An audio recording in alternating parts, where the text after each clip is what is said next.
গল্পের নাম হামিংবার্ড। কলমে তাসমিয়া তাসনিম প্রিয়া। গল্পের তৃতীয় পর্ব। ভাবি, কি হয়েছে আপনার? এভাবে মেঝেতে বসে আছেন কেন? রুমে ঢুকেই অরার এমন অবস্থায় বসে থাকতে দেখে থমকে গেল তামান্না। সাধারণত এই ঘরে সে ঢুকত না কখনো, কিন্তু আজ আরিশ বাসায় নেই, তাই সংকোচটাও নেই তেমন। তামান্নার হঠাৎ প্রবেশে ভেঙে গেল অরার ভাবনার সুতো। মেয়েটার শরীর ঘেমে একেবারে ভিজে গেছে, ভয়, উদ্বেগ আর মানসিক চাপ সব মিলিয়ে এক অসহ্য অবস্থা। পাগলের সঙ্গে হয়তো সংসার করা যায়, কিন্তু একজন সাইকোপ্যাথ, একজন খুনির সঙ্গে? ভাবি। হ্যাঁ তামান্না আপু, বলুন। কিছু দরকার? আমার দরকার নেই কিছু। কিন্তু আপনার কি হয়েছে? এমন করে মেঝেতে বসে আছেন কেন, আর এমন অদ্ভুতভাবে কথা বলছেন? অরা ধীরে ওড়নায় চোখমুখ মুছে এক চিলতে হাসি দিল। বলল, না তো, কিছু হয়নি আমার। তাই নাকি? না হলেই ভালো। দুপুরে রান্নার জন্য কি কি করব, একটু বলে দিন। যা খুশি করো তুমি। দরকার হলে চাচির সঙ্গে পরামর্শ করে নিও। আমি একটু বাইরে যাব। মেঝে থেকে উঠে দাঁড়ালো অরা। তার চেহারায় স্পষ্ট বিভ্রান্তির ছাপ। তামান্না ঠিকই বুঝে ফেলল, অরার কিছু একটা হয়েছে, এবং সেটা মোটেও ছোটখাটো কিছু নয়। কোথায় যাবেন? ভাইয়া তো এখনো ফেরেনি। একা যাবেন? নিজের কাজ করো তুমি। তোমার ভাইয়ার অনুমতি ছাড়া আমি বাইরে যেতে পারবো না, এমন কোনো ফতোয়া কি জারি হয়েছে? তামান্না মাথা নিচু করে ফেলল। এবার আর কোনো সন্দেহ রইল না, ওরা পালাতে চাইছে। এবং কেন পালাতে চাইছে, সেটা খুব সহজেই বোঝা যাচ্ছে। কোনো মেয়েই বা এসব সহ্য করতে পারে? না ভাবি, আপনি যান। সাবধানে যাবেন। ওকে, তামান্না আপু। তামান্না চলে যেতেই ওরা লম্বা নিঃশ্বাস ফেলে ঘরের বাইরে পা দিল। জীবন তাকে কোথায় নিয়ে যায় এটাই এবার দেখার পালা। ঝিম ধরা দুপুর। কাচের জানালার ওপারে মেঘলা আকাশ, গাছে গাছে হালকা বাতাসের খেলা। শহরের কোলাহল যেন একটুখানি থেমে আছে, চারপাশে একটা মিষ্টি নিস্তব্ধতা। এই নিস্তব্ধ দুপুরে একটি আধুনিক অফিস বিল্ডিংয়ের ছয়তলায় এক কাচ ঘেরা কেবিনে মুখোমুখি বসে আছে দুই পুরনো বন্ধু, আরিশ ও মেহরাব। পুরো নাম মেহরাব চৌধুরী। পেশায় একজন ইঞ্জিনিয়ার, আরিশের বাল্যবন্ধুও সে। আরিশ আজও প্রতিদিনের মতোই গাঢ় কালো শার্ট আর প্যান্ট পরেছে সে। কবজিতে একটা সাদা ডায়ালের ঘড়ি, আর পায়ের নিচে চকচকে কালো বুট। কালো যেন ওর অভ্যেস, অথবা শোকের প্রতীক, মনের গভীরের শোককে শরীরে ধারণ করে রাখা। কিংবা অন্য কিছু। আর তার সামনে বসা মেহরাব চৌধুরী, পেশায় একজন ইঞ্জিনিয়ার, বয়সে সমান হলেও চেহারায় একটু বেশি প্রাণবন্ত। গায়ের রং উজ্জ্বল শ্যামলা, মুখে নরম শৈথিল্য, এমন এক ছেলেমানুষী মায়া আছে যার পাশে দাঁড়ালে অনেক কিছু বলা সহজ মনে হয়। চোখে রিমলেস চশমা, হালকা নীল শার্টের ওপর স্লিভ গুটিয়ে রেখেছে, সঙ্গে সাদা প্যান্ট আর বাদামি লোফার। গলার স্বরে একটা স্থির শান্তি থাকে সবসময়, আর মুখে মৃদু হাসি। দুজনের মাঝে টেবিলে রাখা এক কাপ করে কফি, কিন্তু কেউই ছুঁয়ে দেখেনি তা। অরার আশেপাশে থাকলে আমার কেমন একটা শান্তি শান্তি লাগে। মনে হয় জগতের যাবতীয় অশান্তি ভুলে গেছি আমি। এটা কেন হয়, তুই জানিস? আরিশের কণ্ঠে ছিল একরা সব্যক্ত অনুভূতির ছায়া, যেন দুপুরের ওই নরম রোদটাও থমকে গিয়ে শোনার চেষ্টা করছে তার মনের কথা। মুচকি হাসল মেহরাব। ছোটবেলা থেকেই চেনে ওকে, একসাথে বড় হওয়া, একসাথে স্কুল কলেজ, খেলাধুলা, ঝগড়া আলাপ সবই। তাই বন্ধুর মনের খুঁটিনাটি বুঝে ফেলতে তার সময় লাগল না। মানুষ তার কাছেই শান্তি পায়, যাকে সে ভালোবাসে। ভালোবাসার মানুষের সংস্পর্শে গেলে মনে হয় পৃথিবীর সব দুঃখ, কষ্ট উবে গেছে। সময় থেমে যায়, হৃৎস্পন্দন অদ্ভুতভাবে বেড়ে যায়। ভাবিকে ভালোবেসে ফেলেছিস তুই, আরিশ? মেহরাবের কথায় থমকে গেল আরিশ। ভালোবাসা? সে কি সত্যিই ভালোবাসে অরাকে? এক মুহূর্তে যেন সবকিছু ধাঁধার মতো লাগল তার কাছে। নিজের এলোমেলো অনুভূতির জট খুলতে না পেরে বন্ধুর সাথে শেয়ার করেছিল, কিন্তু এমন স্পষ্ট উত্তর পাওয়ার জন্য প্রস্তুত ছিল না সে। অবাক চোখে মেহরাবের দিকে তাকিয়ে রইল আরিশ। দুপুরের আলো একটু একটু করে কেবিনের জানালায় ঢুকে পড়ছে, যেন তার মনের গহীনেও আলোর রেখা ফেলতে চায়। ভালোবাসা। আরিশের গলায় ধরা পড়ে হালকা কাঁপুনি। ভালোবাসা বলতে পৃথিবীতে কিছু নেই মেহরাব। আমার পক্ষে অরাকে ভালোবাসা সম্ভব? কখনো না, সম্ভব না এটা। মেহরাব শান্ত গলায় বলল। ভালোবাসা কখনো হিসেব মেনে চলে না আরিশ। এটা যুক্তি বোঝে না, সময়ও মানে না। কোনো এক মুহূর্তে কারো পাশে দাঁড়িয়ে হঠাৎই মনে হয়, এই মানুষটা না থাকলে কিছুই ঠিকঠাক চলবে না। তার হাসি, তার চোখে রোদ মাখানো বিকেল, সবকিছুই তখন নিজের জীবনের প্রয়োজন হয়ে দাঁড়ায়। তুই অরার প্রতি যা অনুভব করিস, সেটা ভালোবাসা। নিজের স্ত্রীকে ভালোবাসা তো অস্বাভাবিক কিছু নয় আরিশ। বিয়েটা যেভাবেই করিস না কেন, থাকিস তো একসাথেই। আরিশ চুপ করে গেল। হঠাৎই বাইরে মৃদু বৃষ্টি নেমে এল। জানালার কাচ বেয়ে ফোটার মতো যেন তার নিজেরই অনুভূতিগুলো গড়িয়ে পড়তে লাগল। একসাথে থাকি বলেই হয়তো ভালা লাগা তৈরি হয়েছে মেহরাব। এর চেয়ে বেশি কিছু না। তুই নিজের মনকে জিজ্ঞেস করিস, সব উত্তর পেয়ে যাবি আরিশ। দেখ, জীবন এক জায়গায় থেমে থাকে না। অতীতে তোর মা নয়, ভদ্রমহিলা বল। হঠাৎ করেই আরিশের চোখে মুখে অদ্ভুত এক পরিবর্তন এল। চোখের পাতার নিচে টান পড়ে গেল, কপালের শিরাগুলো রীতিমতো ফুঁসে উঠল। মেহরাব জানে, এই সময় ওর বন্ধুর সঙ্গে তর্কে যাওয়া বিপজ্জনক। তবুও দীর্ঘশ্বাস ফেলল সে, এই অসুস্থ আরিশকে সে আর কদিন দেখবে? ছোটবেলায় নিজের মায়ের হাতে নির্যাতনের শিকার হয়েছিল আরিশ। সেই নারীর পরকীয়া, বাবাকে ছেড়ে চলে যাওয়া, প্রতিনিয়ত মানসিক শারীরিক অত্যাচার, সবকিছু এক বিশ্রী ছায়ার মতো জমে আছে ওর মনের গভীরে। ফলে মা শব্দটাই তার কাছে এক ভয়ানক ট্রিগার হয়ে দাঁড়িয়েছে। কোনো মমতা নয়, বরং ঘৃণা, তীব্র বিদ্বেষ জড়িয়ে আছে সে শব্দে। সরি, আরিশ। আমি শুধু বলতে চাচ্ছি, তোর জন্মদায়িনী মা খারাপ ছিলেন বলে পৃথিবীর বাকি মায়েরা, নারীরা খারাপ না। হাতের 5 আঙুল যেমন সমান হয় না, তেমনি পৃথিবীর মানুষগুলোও একরকম না। আমি জানি, তুই ভেতরে ভেতরে খুব সেন্সিটিভ, কিন্তু সেই সংবেদনশীলতাটাই তো আজ ক্ষত বিক্ষত হয়ে গেছে। তোর চিকিৎসার দরকার আরিশ। প্লিজ, এবার অন্তত একজন সাইকিয়াট্রিস্টের কাছে যা। ওরা ভাবির কি তোকে নিয়ে একটা স্বাভাবিক জীবন কাটানোর অধিকার নেই? এক মুহূর্তের নীরবতা। তারপর ঠান্ডা অথচ বিষাক্ত গলায় বলল আরিশ। তোকে কতবার বলবো মেহরাব, আমি সুস্থ। পুরোপুরি সুস্থ। যেচে পড়ে আমাকে পাগল প্রমাণ করতে আসবি না। তার চোখে এক ধরনের আগুন, অপরাধবোধ আর রাগের মিশ্র ছায়া। মেহরাব তাকিয়ে রইল বন্ধুর সেই চিরচেনা ভাঙা মানুষটার দিকে। এই মানুষটা কারো ওপর ভরসা করতে শিখেনি ভালোবাসা নিতে, শুধু ধরে রাখতে চায়, টেনে রাখতে চায়, জোর করে, যেভাবেই হোক। অরার প্রতি ওর ভালোবাসাও সেই জোর করে আঁকড়ে ধরা ভালোবাসা, যেখানে স্বাধীনতা নেই, শুধু দাবি আছে। মেহরাবের গলা ভার হয়ে এল। কিছু বলার মতো শব্দ খুঁজে পেল না সে। রোগী যদি নিজেই স্বীকার না করে যে সে অসুস্থ, তবে তাকে আর কেউই আরোগ্য দিতে পারে না। আরিশ তো শুধু একজন ভাঙা মানুষ না, সে এক বিস্ফোরণ, যে নিজেকেও পোড়ায়, আর আশেপাশের মানুষকেও। ফোনের রিংটোনের হঠাৎ ওঠা শব্দে চমকে উঠল আরিশ। ঝিম ধরা দুপুরে এই শব্দটা যেন একটা তীক্ষ্ণ ছুরি হয়ে কেটে গেল ঘরের নিস্তব্ধতা।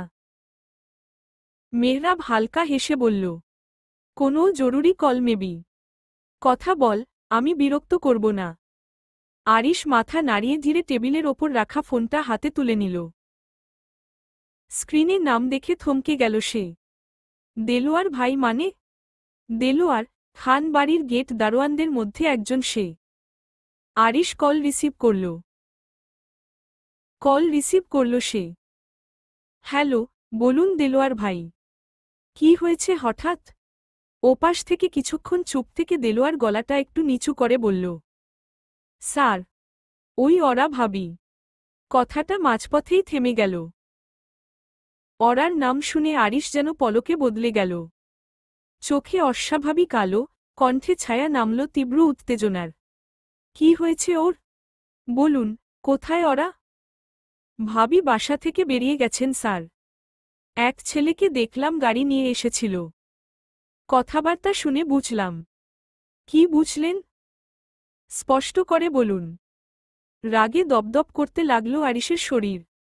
গলার স্বর কাঁপছিল, ঠিক যেন এক থমকে রাখা বিস্ফোরণ অপেক্ষা করছে ফাটার জন্য। আমার মনে হয় ভাবি হয়তো আর ফিরবেন না, পালিয়ে গেছেন। এই কথাটুকুই যথেষ্ট ছিল। আরিশ কানে ফোন ধরে থাকা অবস্থায়ই সেটা ছুঁড়ে ফেলল ফ্লোরে। থেমে থাকা নিস্তব্ধতাকে এবার শব্দ করে ছিন্নভিন্ন করে দিল তার আচরণ। ফোনটা টুকরো হয়নি, তবে ফ্লোরে পড়তেই একটা ঠাস শব্দে কাপল কেবিনের বাতাস। মেহরাব আতকে উঠে বলল, আরিশ, কি হয়েছে? ভাবি ঠিক তো আছেন? কোনো জবাব দিল না আরিশ। গম্ভীর, ভয়ঙ্কর চেহারা নিয়ে সে দাঁড়িয়ে পড়ল চেয়ার থেকে। চোখ দুটো লালচে হয়ে উঠেছে, যেন তাতে রক্ত জমে আছে। সে আমাকে ঠিক থাকতে দিচ্ছে না, মেহরাব। আমার মাথায় সব গুলিয়ে যাচ্ছে। আমাকে যেতে হবে। এখনই। আরিশ, দয়া করে শান্ত হয়ে। কিন্তু মেহরাব আর কিছু বলার আগেই আরিশ কেবিনের দরজা ঠেলে দ্রুত বেরিয়ে গেল। পেছনে রয়ে গেল মেহরাব, তার চোখে দুশ্চিন্তার ছায়া, ঠোঁটে আটকে থাকা একটা দীর্ঘশ্বাস। মকবুলের লাশ পুলিশ তুলে নিয়ে গেছে দুপুরের দিকে। নয়নাদের বাড়ির পেছনের সেই পরিত্যক্ত মাঠটা এখন ঘিরে রেখেছে হলুদ টেপ, মানুষের কৌতূহলী ভিড় আর থেমে থেমে শোনা যাচ্ছে ফিসফাস। লালচে মাটির ওপর এখনো শুকিয়ে যাওয়া রক্তের ছোপ। তার চারপাশে ঘাসে কয়েকটা চাপা দাগ, কিন্তু যেভাবে একটা মৃতদেহ ওজন নিয়ে পড়ে থাকে, তেমন ভারী ছাপ নেই। যেন কারো হাতে টেনে এনে সাবধানে নামিয়ে রাখা হয়েছে। ইন্সপেক্টর রুহুল আমিন, শহরের অপরাধ তদন্ত বিভাগের তীক্ষ্ণ নজরওয়ালা অফিসার, সিগারেট জ্বালাতে জ্বালাতে চারপাশ দেখে বললেন, ধর্ষণের চেষ্টা, তারপর মকবুলকে বেঁধে ফেলে রাখা এবং শেষে এমনভাবে খুন।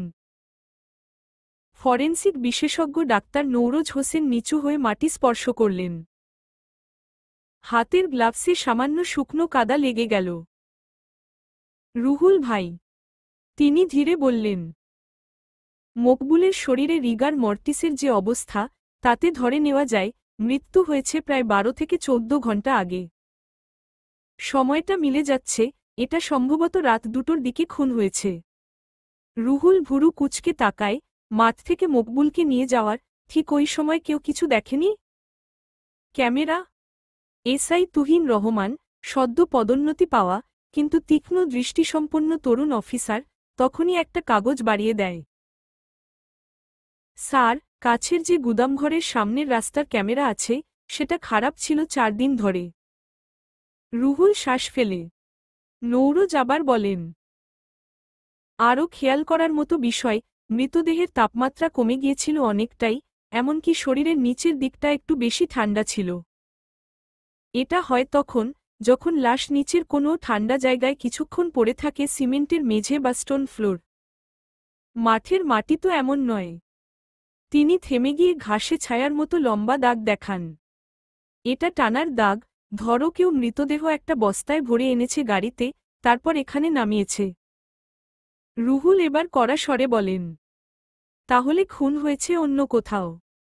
দেহ নিয়ে এসে এখানে ফেলে গেছে, তাও সাবধানে যেন মনে হয় এটাই ঘটনার স্থান। তুহিন প্রশ্ন করল, স্যার, তাহলে এতটা কষ্ট করে আবার এখানে ফেলে গেল কেন? কাউকে ধোঁকা দেওয়ার জন্য? নৌরোজ একটু হেসে বলেন, হয়তো খুনি চায় আমরা ভুল জায়গায় খুঁজি। তাহলে কি সত্যি এটা সিরিয়াল কিলিং, স্যার? খুনের ধরন তো আগের খুনের মতোই। সোলাইমান মল্লিকের পরিবারের লোকজনের ওপর থেকেও সন্দেহ কমছে না তুহিন কিংবা আরিশ খান। নাকি অন্য কেউ? বুঝতে পারছি না। এটুকু বলে নৌরোজ চুপ করে গেলেন। তিনজনের মনেই অনেক প্রশ্ন। শহরের দুই জায়গায় পরপর দুটো একই রকম খুন কি আদৌ কাকতালীয় নাকি পরিকল্পিত খুন? ডুপ্লেক্স বাড়িটির সামনে এসে গাড়ি থামালো আকাশ। গাড়ির পাশের সিটে বসে আছে ওরা, চোখে মুখে ভয়, আতঙ্ক, দুশ্চিন্তা সবকিছু একসঙ্গে মিশে এক অদ্ভুত চাপা অস্থিরতা তৈরি করেছে। তার নিঃশ্বাসগুলো যেন বুকের ভেতর আটকে আছে। আকাশ এক চিলতে হাসি নিয়ে গাড়ি থেকে নেমে ওরার পাশের দরজাটা খুলে দিল। বের হয়ে আসুন, মেম সাহেব, মিষ্টি কণ্ঠে বলল সে। আমার ছোট্ট কুটিরে আপনাকে স্বাগত জানাচ্ছি। আকাশের এমন মধুর আচরণে মুহূর্তের জন্য হলেও ঠোঁটের কোণে একটুখানি হাসির রেখা ফুটে উঠল ওরার। কিন্তু সে হাসি ছিল যেন ক্ষণিকের রোদ্দুর, ম্লান, কাপা। আকাশ হাত বাড়িয়ে দাঁড়িয়ে আছে, ওরার হাত ধরে তাকে গাড়ি থেকে নামাতে চায়। সেই বাড়িয়ে দেওয়া হাতটার দিকে তাকিয়ে কিছুটা থমকে গেল ওরা। মনে হল, যদি আরিশ কোনোভাবে দেখে ফেলে। সেই চিন্তায় বুকের ভেতরটা মোচড় দিয়ে উঠল, গলা শুকিয়ে এল। আকাশের চোখে কৌতূহল। মেয়েটার মুখে এমন ভয়ার্ত ছায়া কেন? আতঙ্কের গভীরতা আকাশের অভিজ্ঞ চোখে স্পষ্ট। তবু সে কিছুই জিজ্ঞেস করল না। ওরা তাকে কিছুই বলেনি, কেবল ফোন করে বলেছিল নিতে আসতে। আকাশও কোনো কারণ জিজ্ঞেস করেনি। কোনো প্রশ্ন ছাড়াই, শুধু নির্ভরতায়, গাড়ি নিয়ে চলে এসেছিল খান বাড়ির গেটের সামনে। আকাশ জানে, ওরা যদি চায়, একদিন নিজেই সব বলবে। তাই সে অপেক্ষা করছে, নিশ্চুপ, ধৈর্যের সাথে। ওরা, কি হয়েছে? এসো। আকাশের কণ্ঠে উদ্বেগের ছোঁয়া। চমকে উঠে হুঁশে ফেরে ওরা। চারপাশটা যেন ধীরে ধীরে স্পষ্ট হতে শুরু করে। লম্বা একটা নিঃশ্বাস ফেলে নিজেকে সামলে নেওয়ার চেষ্টা করে। নিজের মনেই বারবার বলছে, আরিশ এখন অনেক দূরে। সে কিছুতেই এখানে আসতে পারবে না। না, পারবে না। এই নিজেকে বোঝানোর মধ্যেই ধীরে ধীরে হাত বাড়িয়ে আকাশের হাতে নিজের হাত রাখল ওরা। আকাশ তার সেই কাপা হাতটা নরম করে ধরল। চোখে মুখে প্রশান্তির ছাপ, যেন বলতে চায়, আমি আছি। হালকা একটা হাসি নিয়ে ওরাকে গাড়ি থেকে নামিয়ে আনল সে। মাটিতে পা রাখতেই ওরা ধীরে ধীরে হাত সরিয়ে নিল। কোনো কথা না বলে চুপচাপ পাশে পাশে হাঁটতে লাগল দুজন। নীরব দুপুরের ভেতর দিয়ে তারা এগিয়ে চলল ডুপ্লেক্স বাড়িটির সীমানার দিকে। দেলোয়ার ভাই, ওরা কার সঙ্গে গেছে? পরন্ত বিকেলের নরম আলোয় গেটের কাছে দাঁড়িয়ে আছে আরিশ। তার মুখ থমথমে, চোখে ঘোলা রাগের ছায়া। এলোমেলো চুল, অগোছালো পোশাক অসাবধানেই প্রমাণ দিচ্ছে দীর্ঘ সময় ধরে সে শুধু ছুটেই বেরিয়েছে। চোখে মুখে ক্লান্তি, কিন্তু দৃষ্টিতে আগুন।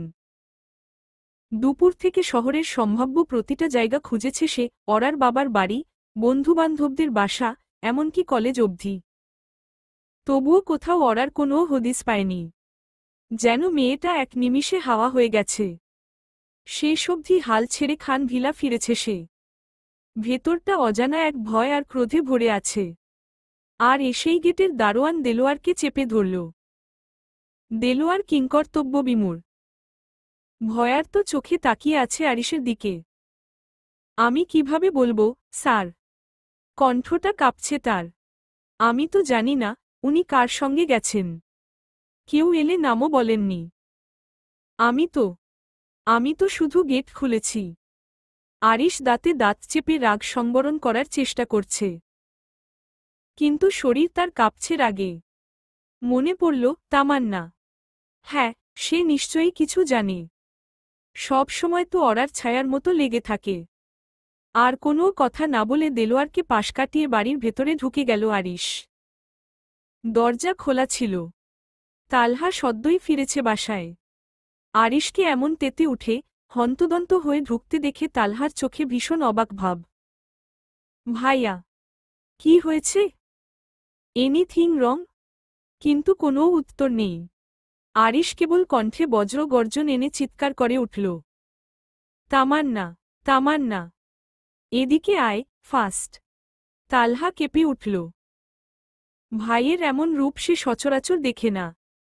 যত রাগীই হোক, তালহার সঙ্গে এমন তর্জন গর্জন কখনো করেনি সে। ভেতরে ভেতরে একটা অজানা আশঙ্কা জন্ম নিচ্ছে তালহার বুকেও। আরিশের ডাক শুনে নিজের ঘর থেকে প্রায় দৌড়ে বসার ঘরে এল তামান্না। চেহারায় আতঙ্ক, চোখে বিস্ময়ে।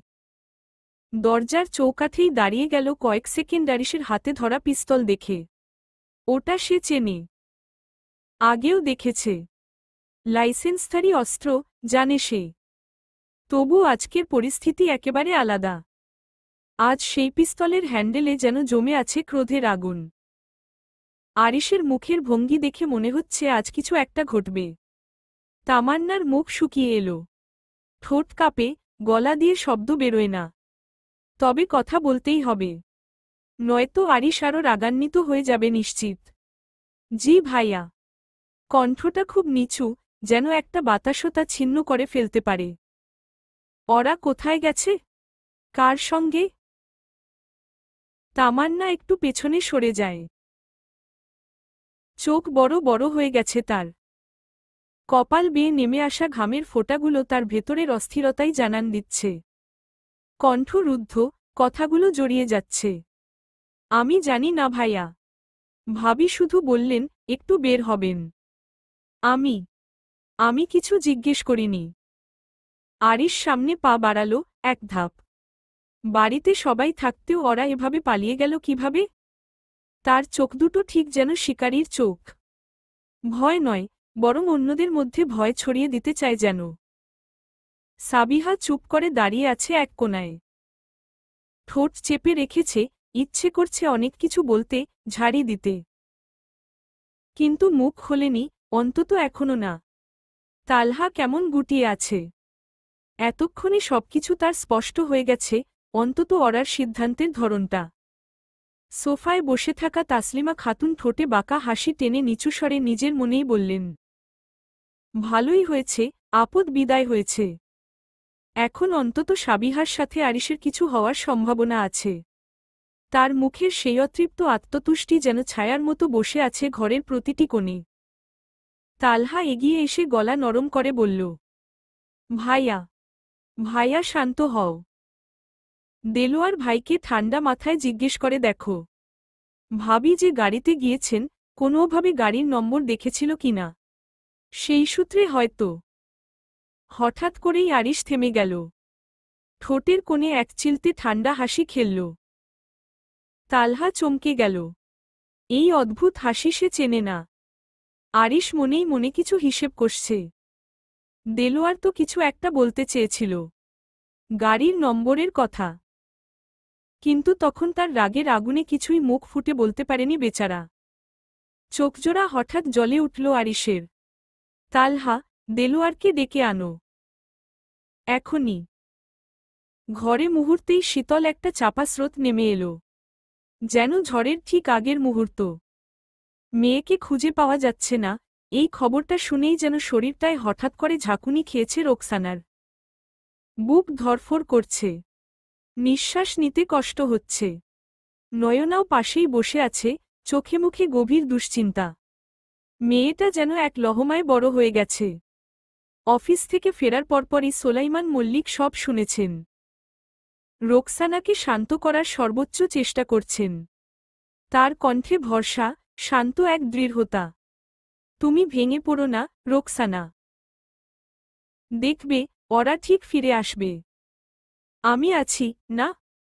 একটা সত্যি কথা আছে, প্রকৃত সঙ্গী কেবল সুখে পাশে থাকে না, সঙ্গীর দুঃসময়ে ঢাল হয়ে দাঁড়ায়। সোলাইমান মল্লিক যেন সেই কথারই জীবন্ত উদাহরণ। বিয়ের আগ থেকে আজ পর্যন্ত রোকসানার সমস্ত উত্থান পতনে, টানাপোড়েনে, সোলাইমানই থেকেছেন তার ছায়াসঙ্গী হয়ে। কখনো হাতটা ধরে পাশে থেকেছেন, কখনো এক বাক্যে মনটা হালকা করে দিয়েছেন। এই মুহূর্তে, যখন রোকসানার ভিতরটা তীব্র ভয় আর দুশ্চিন্তায় ভেঙে পড়ছে, সোলাইমানের কণ্ঠটাই তার একমাত্র ভরসা। কি হয়েছে বলো তো, ওরা? দুপুর থেকে কিছু খেলেও না। আকাশের কণ্ঠে নরম উদ্বেগ। ঘরটা নিঃশব্দ, কেবল হালকা বাতাসে পর্দা দুলছে। মুখোমুখি বসে আছে আকাশ আর ওরা। আকাশের দৃষ্টি অরার দিকে নিবন্ধ, আর অরার চোখে একরাশ ভয়, হতাশা আর অসহায়তা। আকাশ, বাবার একমাত্র ছেলে। মাকে হারিয়েছে খুব ছোট বয়সে। মা হারানোর শোক কেবল বাবার ছায়াতলে এসে শান্ত হয়েছে কিছুটা। তখন থেকেই তাদের ছোট্ট সংসার, বাপ আর বেটা। সেই সংসারে আলো হয়ে কাজ করেন লতা খালা। রান্না, ঘরের কাজ, সবই তিনিই সামলান। অরার দিকে তাকিয়ে আকাশ আবার বলল, কিছু হয়নি বলছ, কিন্তু মুখটা দেখে তো তা মনে হয় না। এত ভয় কিসের অরা? তুমি কাঁপছ প্রায়। অরা মাথা নিচু করে রাখে, চুপচাপ। আকাশ তার নীরবতা বুঝতে পারছে। শোনো, আমি জানি না তোমার স্বামীর সঙ্গে কি হয়েছিল, কি হচ্ছে এখনো। কিন্তু এটুকু বুঝতে পারছি, তুমি সুখী নও, অরা। তোমার চোখেই তো সেই কথা লেখা আছে। আকাশের কণ্ঠ নরম, কিন্তু দৃঢ়। অরার দুচোখ ছলছল করছে। শব্দহীন কান্নার বুদবুদে যেন ভিজে আছে তার চোখের কোণা। ঠোঁট কাঁপছে, কিন্তু কথা বলতে পারছে না। কিভাবে বলবে? কিভাবে সে বলবে যে তার স্বামী, আরিশ, একজন খুনি? এক বিকৃত মানসিকতার সাইকো, যার প্রেম মানে দখল, আর ভালোবাসা মানে শারীরিক নির্যাতন। প্রায় রাতে, ঘুমের আগে একটাই রুটিন, বৈবাহিক ধর্ষণ। অরার শরীর, মন কিছুই যেন তার নিজের ছিল না। এই সত্যি আকাশকে কিভাবে বলবে সে? আকাশ তার নির্জনতা বুঝতে পেরে শান্ত কণ্ঠে বলে, দেখো অরা, আমরা তো বন্ধু, তাই না? বন্ধুদের মাঝে লুকোচুরি থাকার কথা নয়। আমি যদি তোমার কোনো কাজে আসি, তবেই তো বন্ধুত্বের মানে হয়। সে এক হাত বাড়িয়ে অরার মাথায় আলতো করে হাত রাখে, আশ্বাসের মতো স্নেহে চুলে হাত বুলিয়ে দিতে দিতে বলে, রনি কল করেছিল। আরিশ নাকি সব জায়গায় তোলপাড় করছে তোমার খোঁজে। এই কথায় যেন বিদ্যুৎ খেলে গেল অরার শরীরে। সে আচমকা নড়েচড়ে বসে পড়ল, গলা শুকিয়ে এসেছে ভয়। যদি এখানে চলে আসে?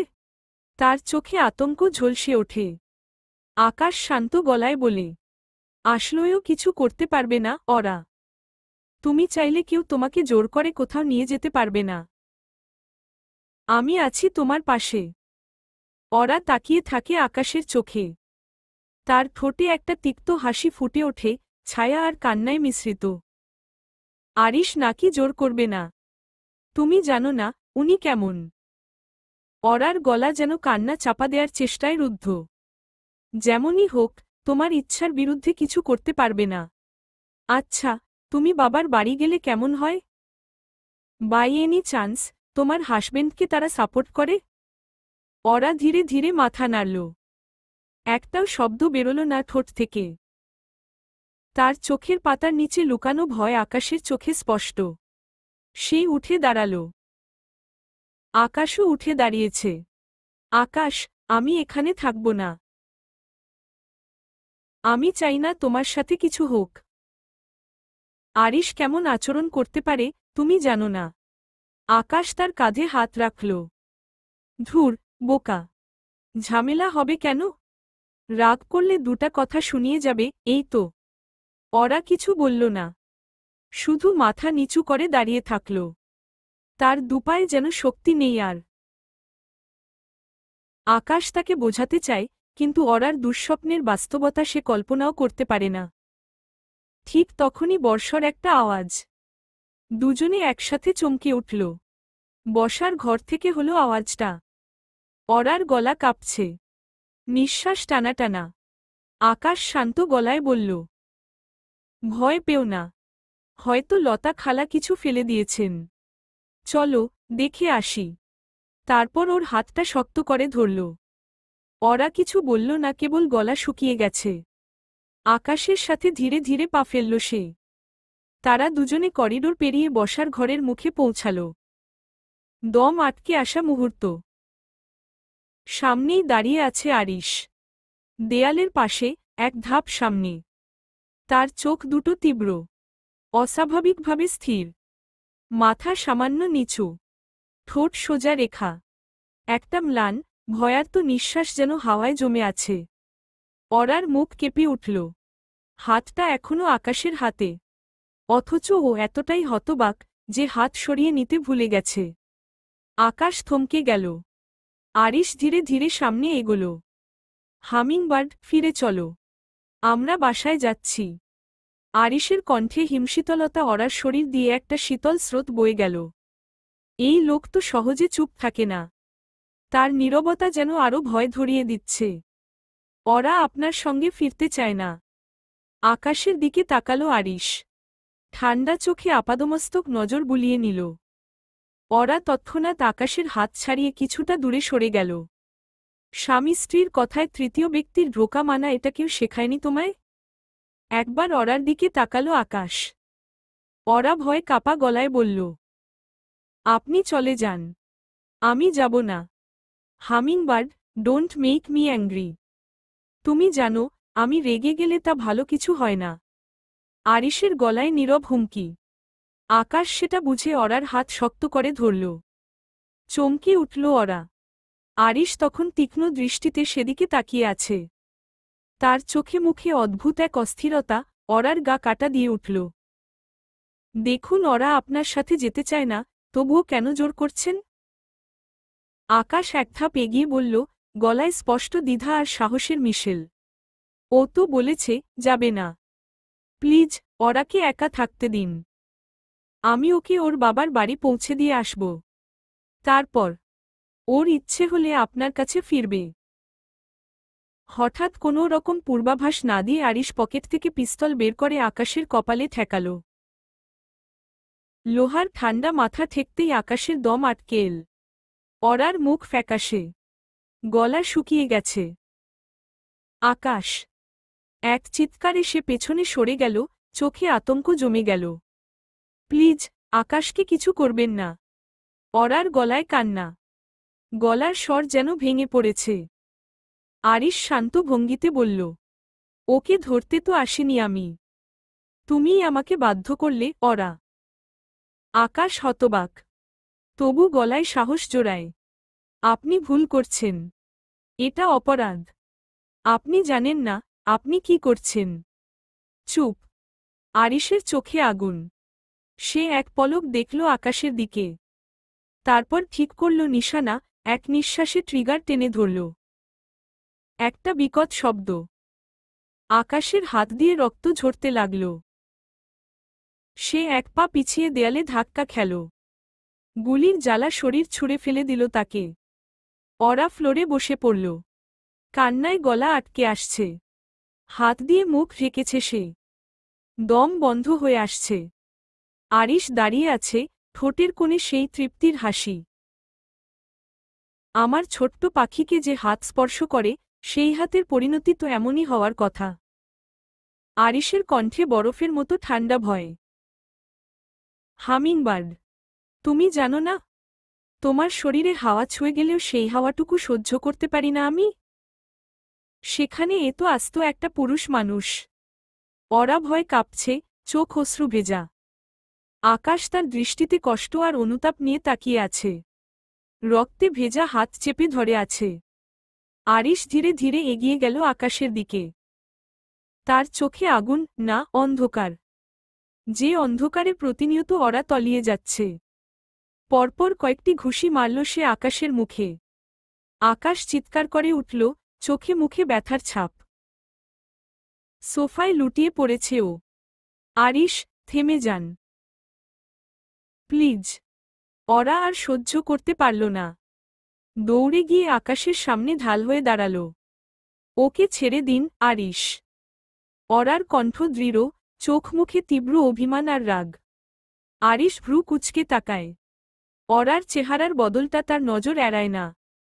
আমার কলিজায় হাত দিয়েছে সে, তাকে কিভাবে ছেড়ে দিই বলো? আরিশের কণ্ঠ তীক্ষ্ণ, ঠোঁটে বিকৃত একরকমের রাগী তৃপ্তি।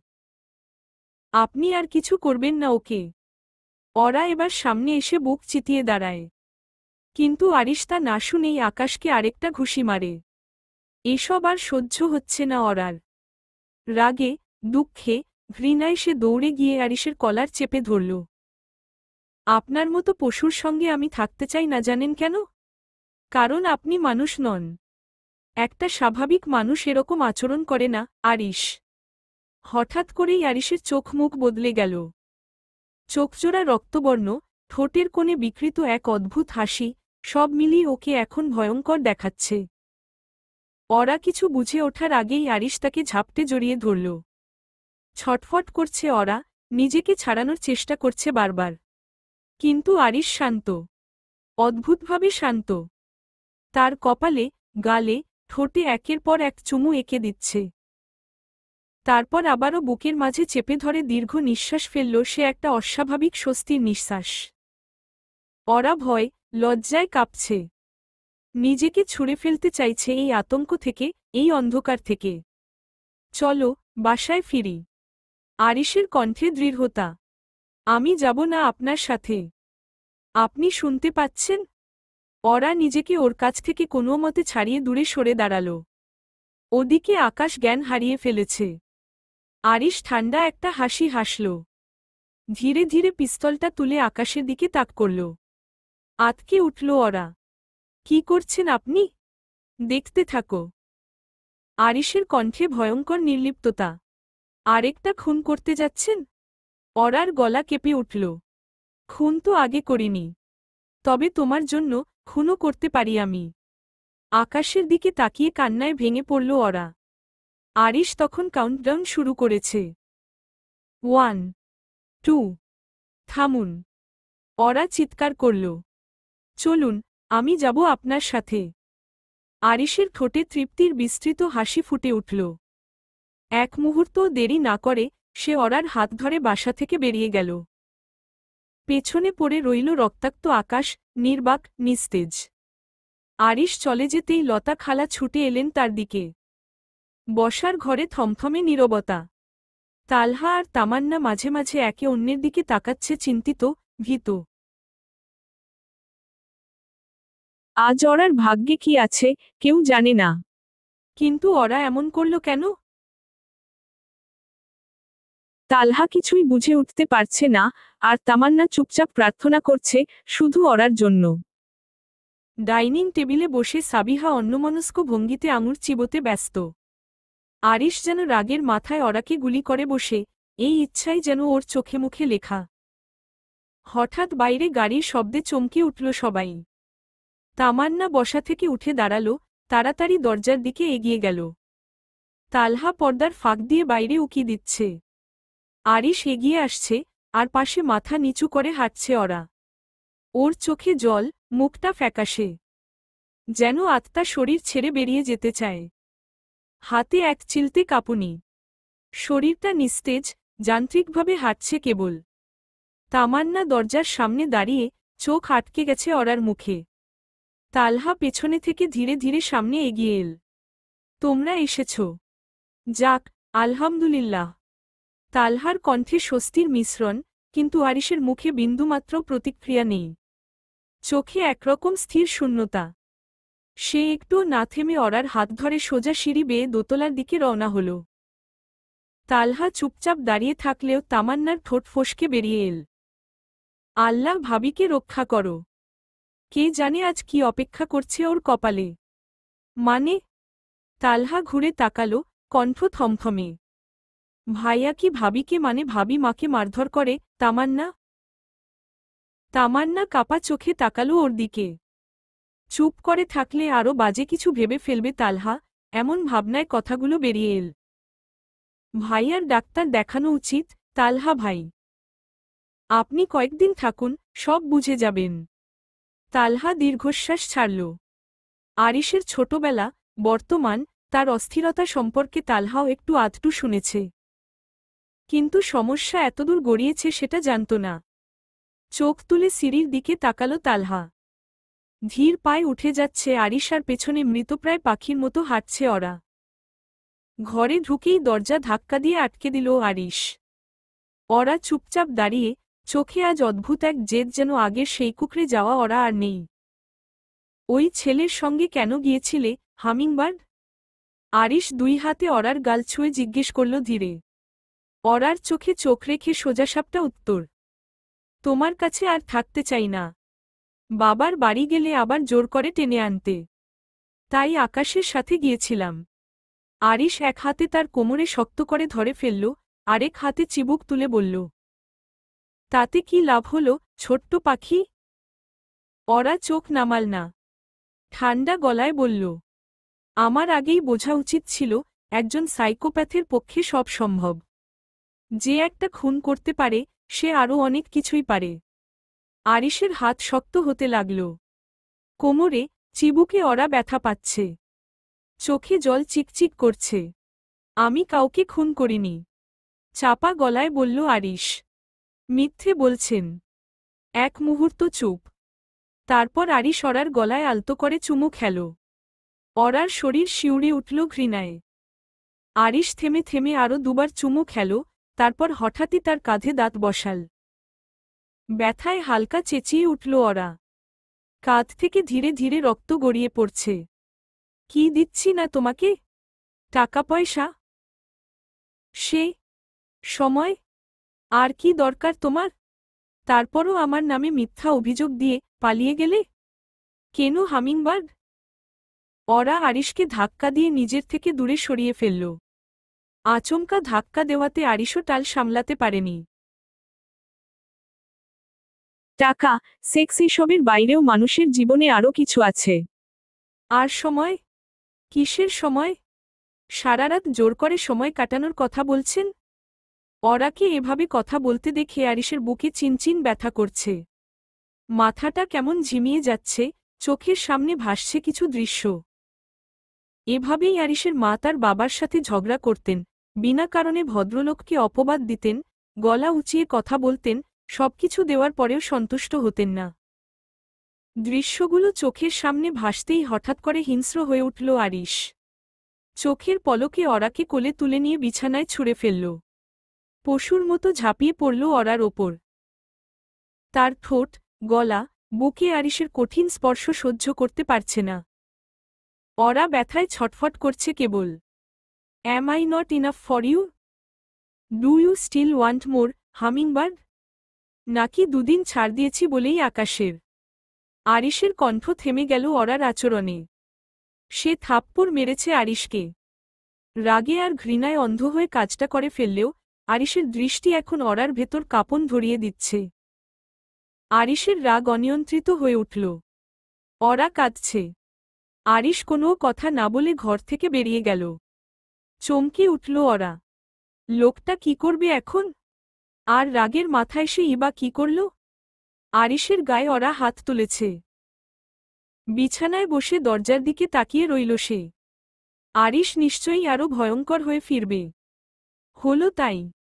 মিনিট পাঁচেক পর আবার ঘরে ফিরে এল আরিশ। তার হাতে হ্যান্ডকাফ, রুমাল।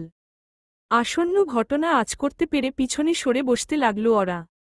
আরিশকে আপাতত মানুষ রূপী শয়তান মনে হচ্ছে ওরার। কি করছেন? কি করবেন? আরিশ কিছু বলল না, ওরার খুব কাছে এগিয়ে গেল। এসির ভেতরেও ওরা ভয় ঘামছে, বারবার জিজ্ঞেস করে যাচ্ছে। কিন্তু আরিশ চুপচাপ নিজের কাজে করতে অগ্রসর হল।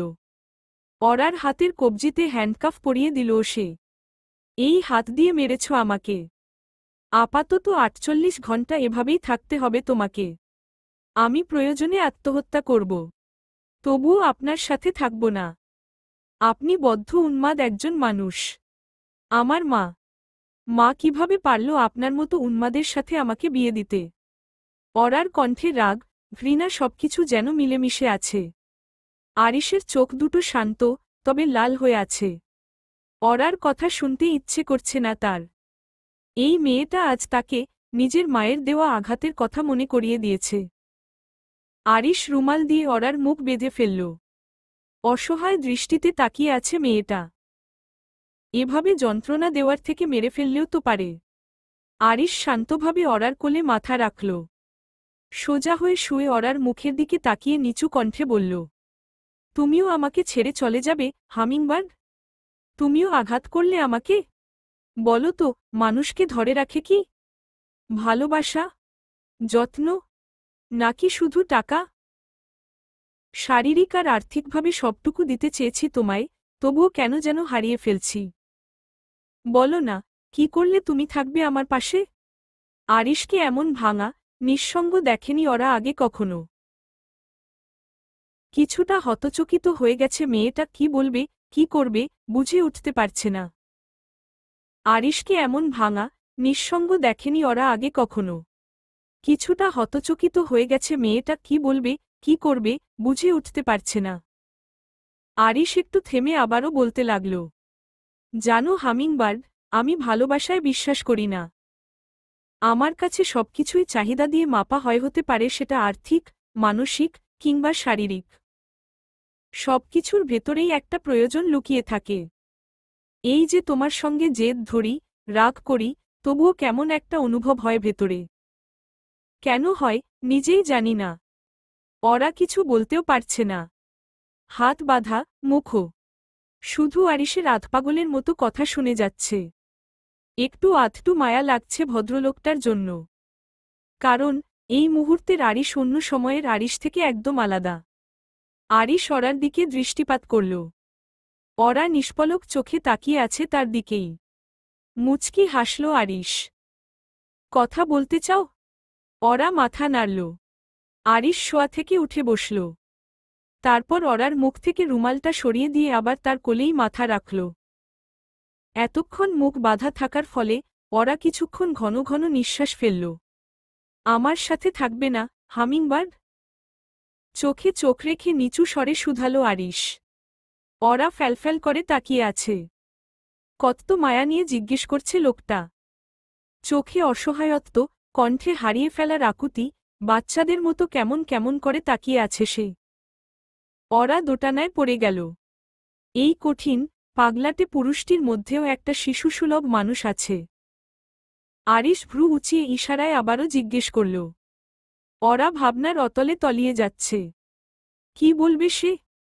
মায়ের কাছে যতটুকু শুনেছিল, আরিশের ছোটবেলা খুব খারাপভাবে কেটেছে। সেজন্য নাকি লোকটার মানসিক অবস্থা এমন। আসলেই কি তাই?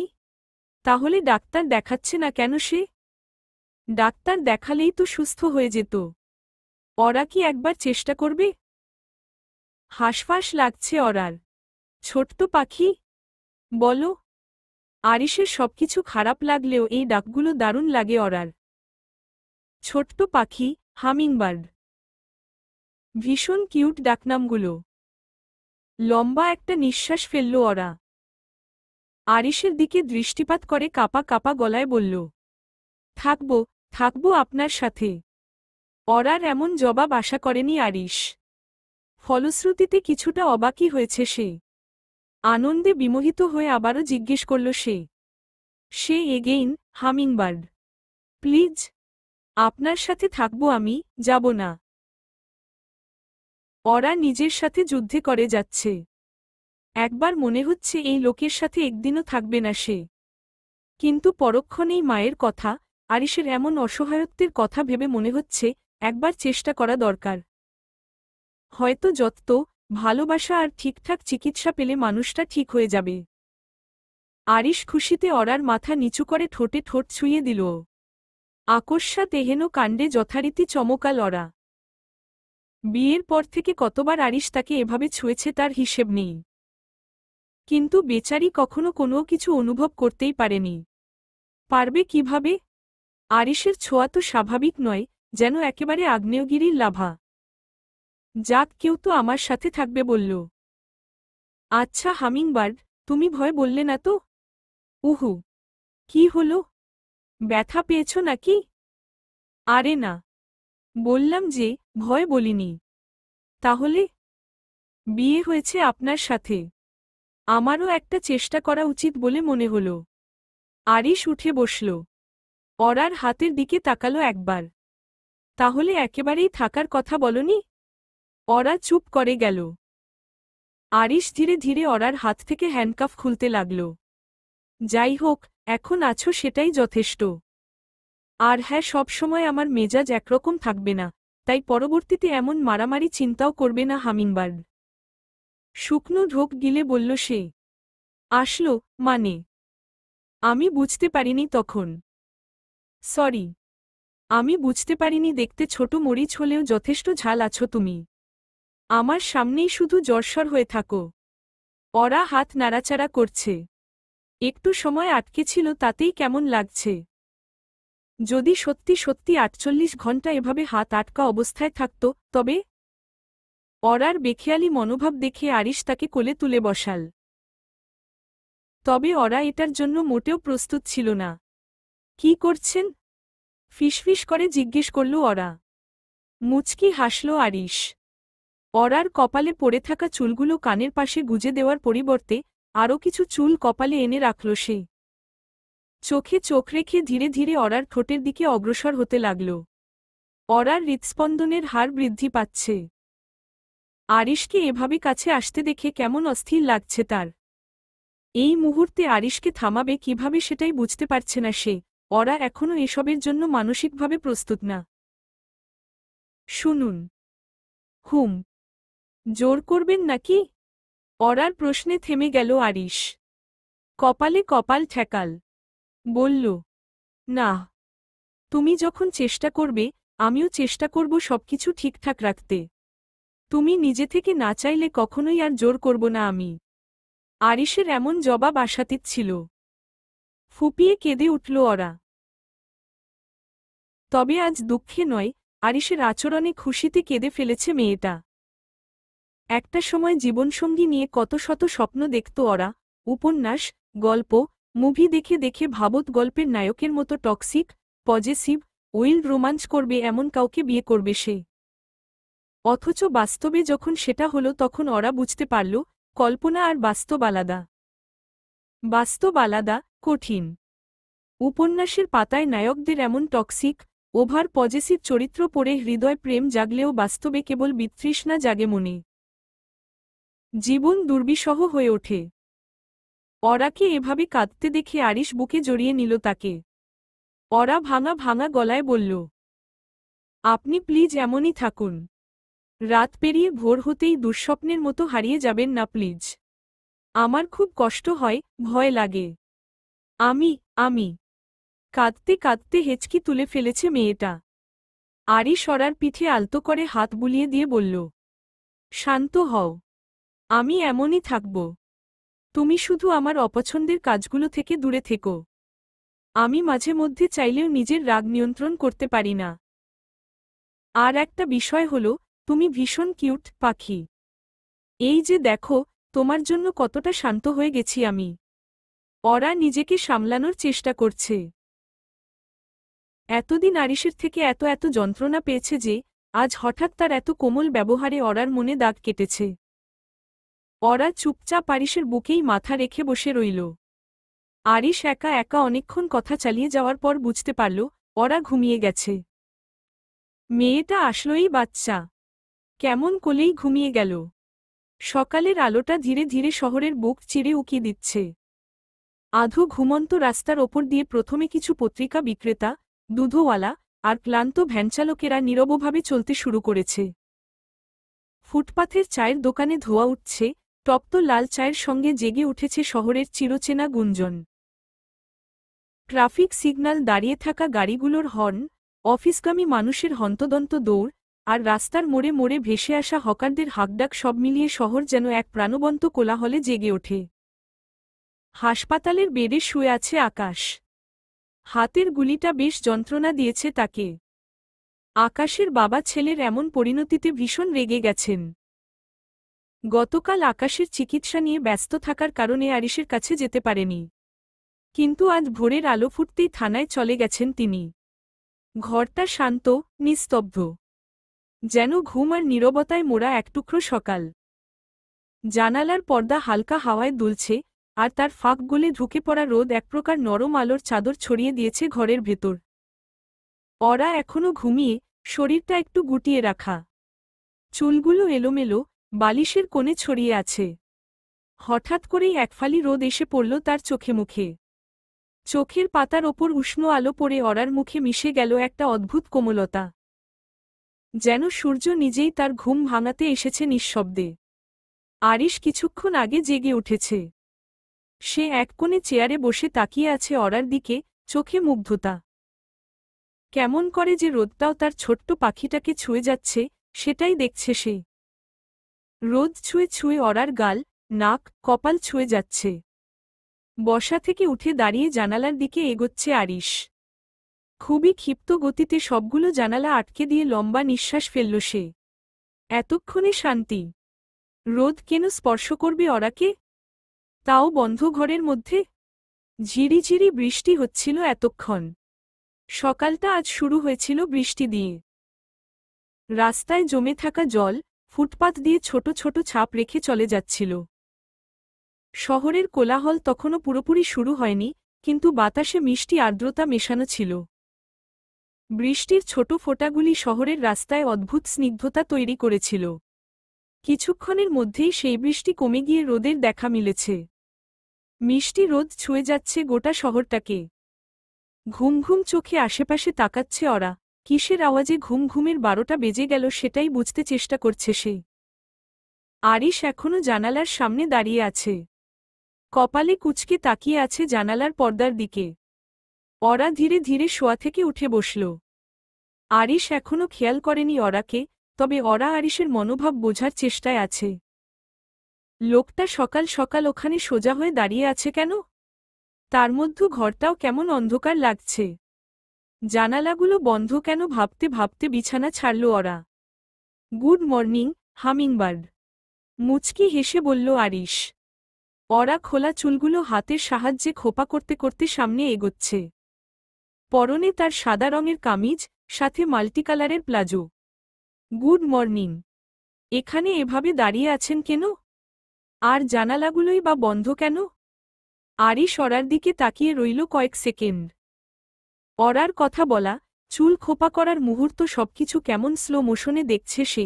মনে হচ্ছে ওরা অনন্তকাল ধরে কথা বলতে থাকুক, আর আরিশ ভালো শ্রোতার মতো সবকিছু মনোযোগ দিয়ে শুনুক শুধু। আরিশের নজর গেল এবার ওরার কপালে লেপ্টে থাকা চুলগুলোর দিকে। ছোট ছোট চুলগুলো কত সুন্দর লাগছে। ওরার ঠোঁটের ওপরে যে একটা তিলো আছে সেটা তো আরিশ খেয়ালই করেনি এতদিন। আজ সবকিছু এত গভীর মনোযোগ দিয়ে কেন দেখছে সে? আরিশের গলা শুকিয়ে আসছে। মনে হচ্ছে ওরাকে আজই প্রথম দেখছে সে। আরিশ, শুনছেন? Yes, little bird. অবশ্যই শুনছি, কেন শুনব না বলো? তোমার হাজবেন্ড তো কানে কম শোনে না। কিছুটা এলোমেলোভাবে কথা বলছে আরিশ। ওরা তাতেই বেশ অবাক হচ্ছে। ভদ্রলোকের সাথে দেখা হওয়ার পর থেকে কখনো এমন হাবভাব করতে দেখেনি সে। তাহলে উত্তর দিন।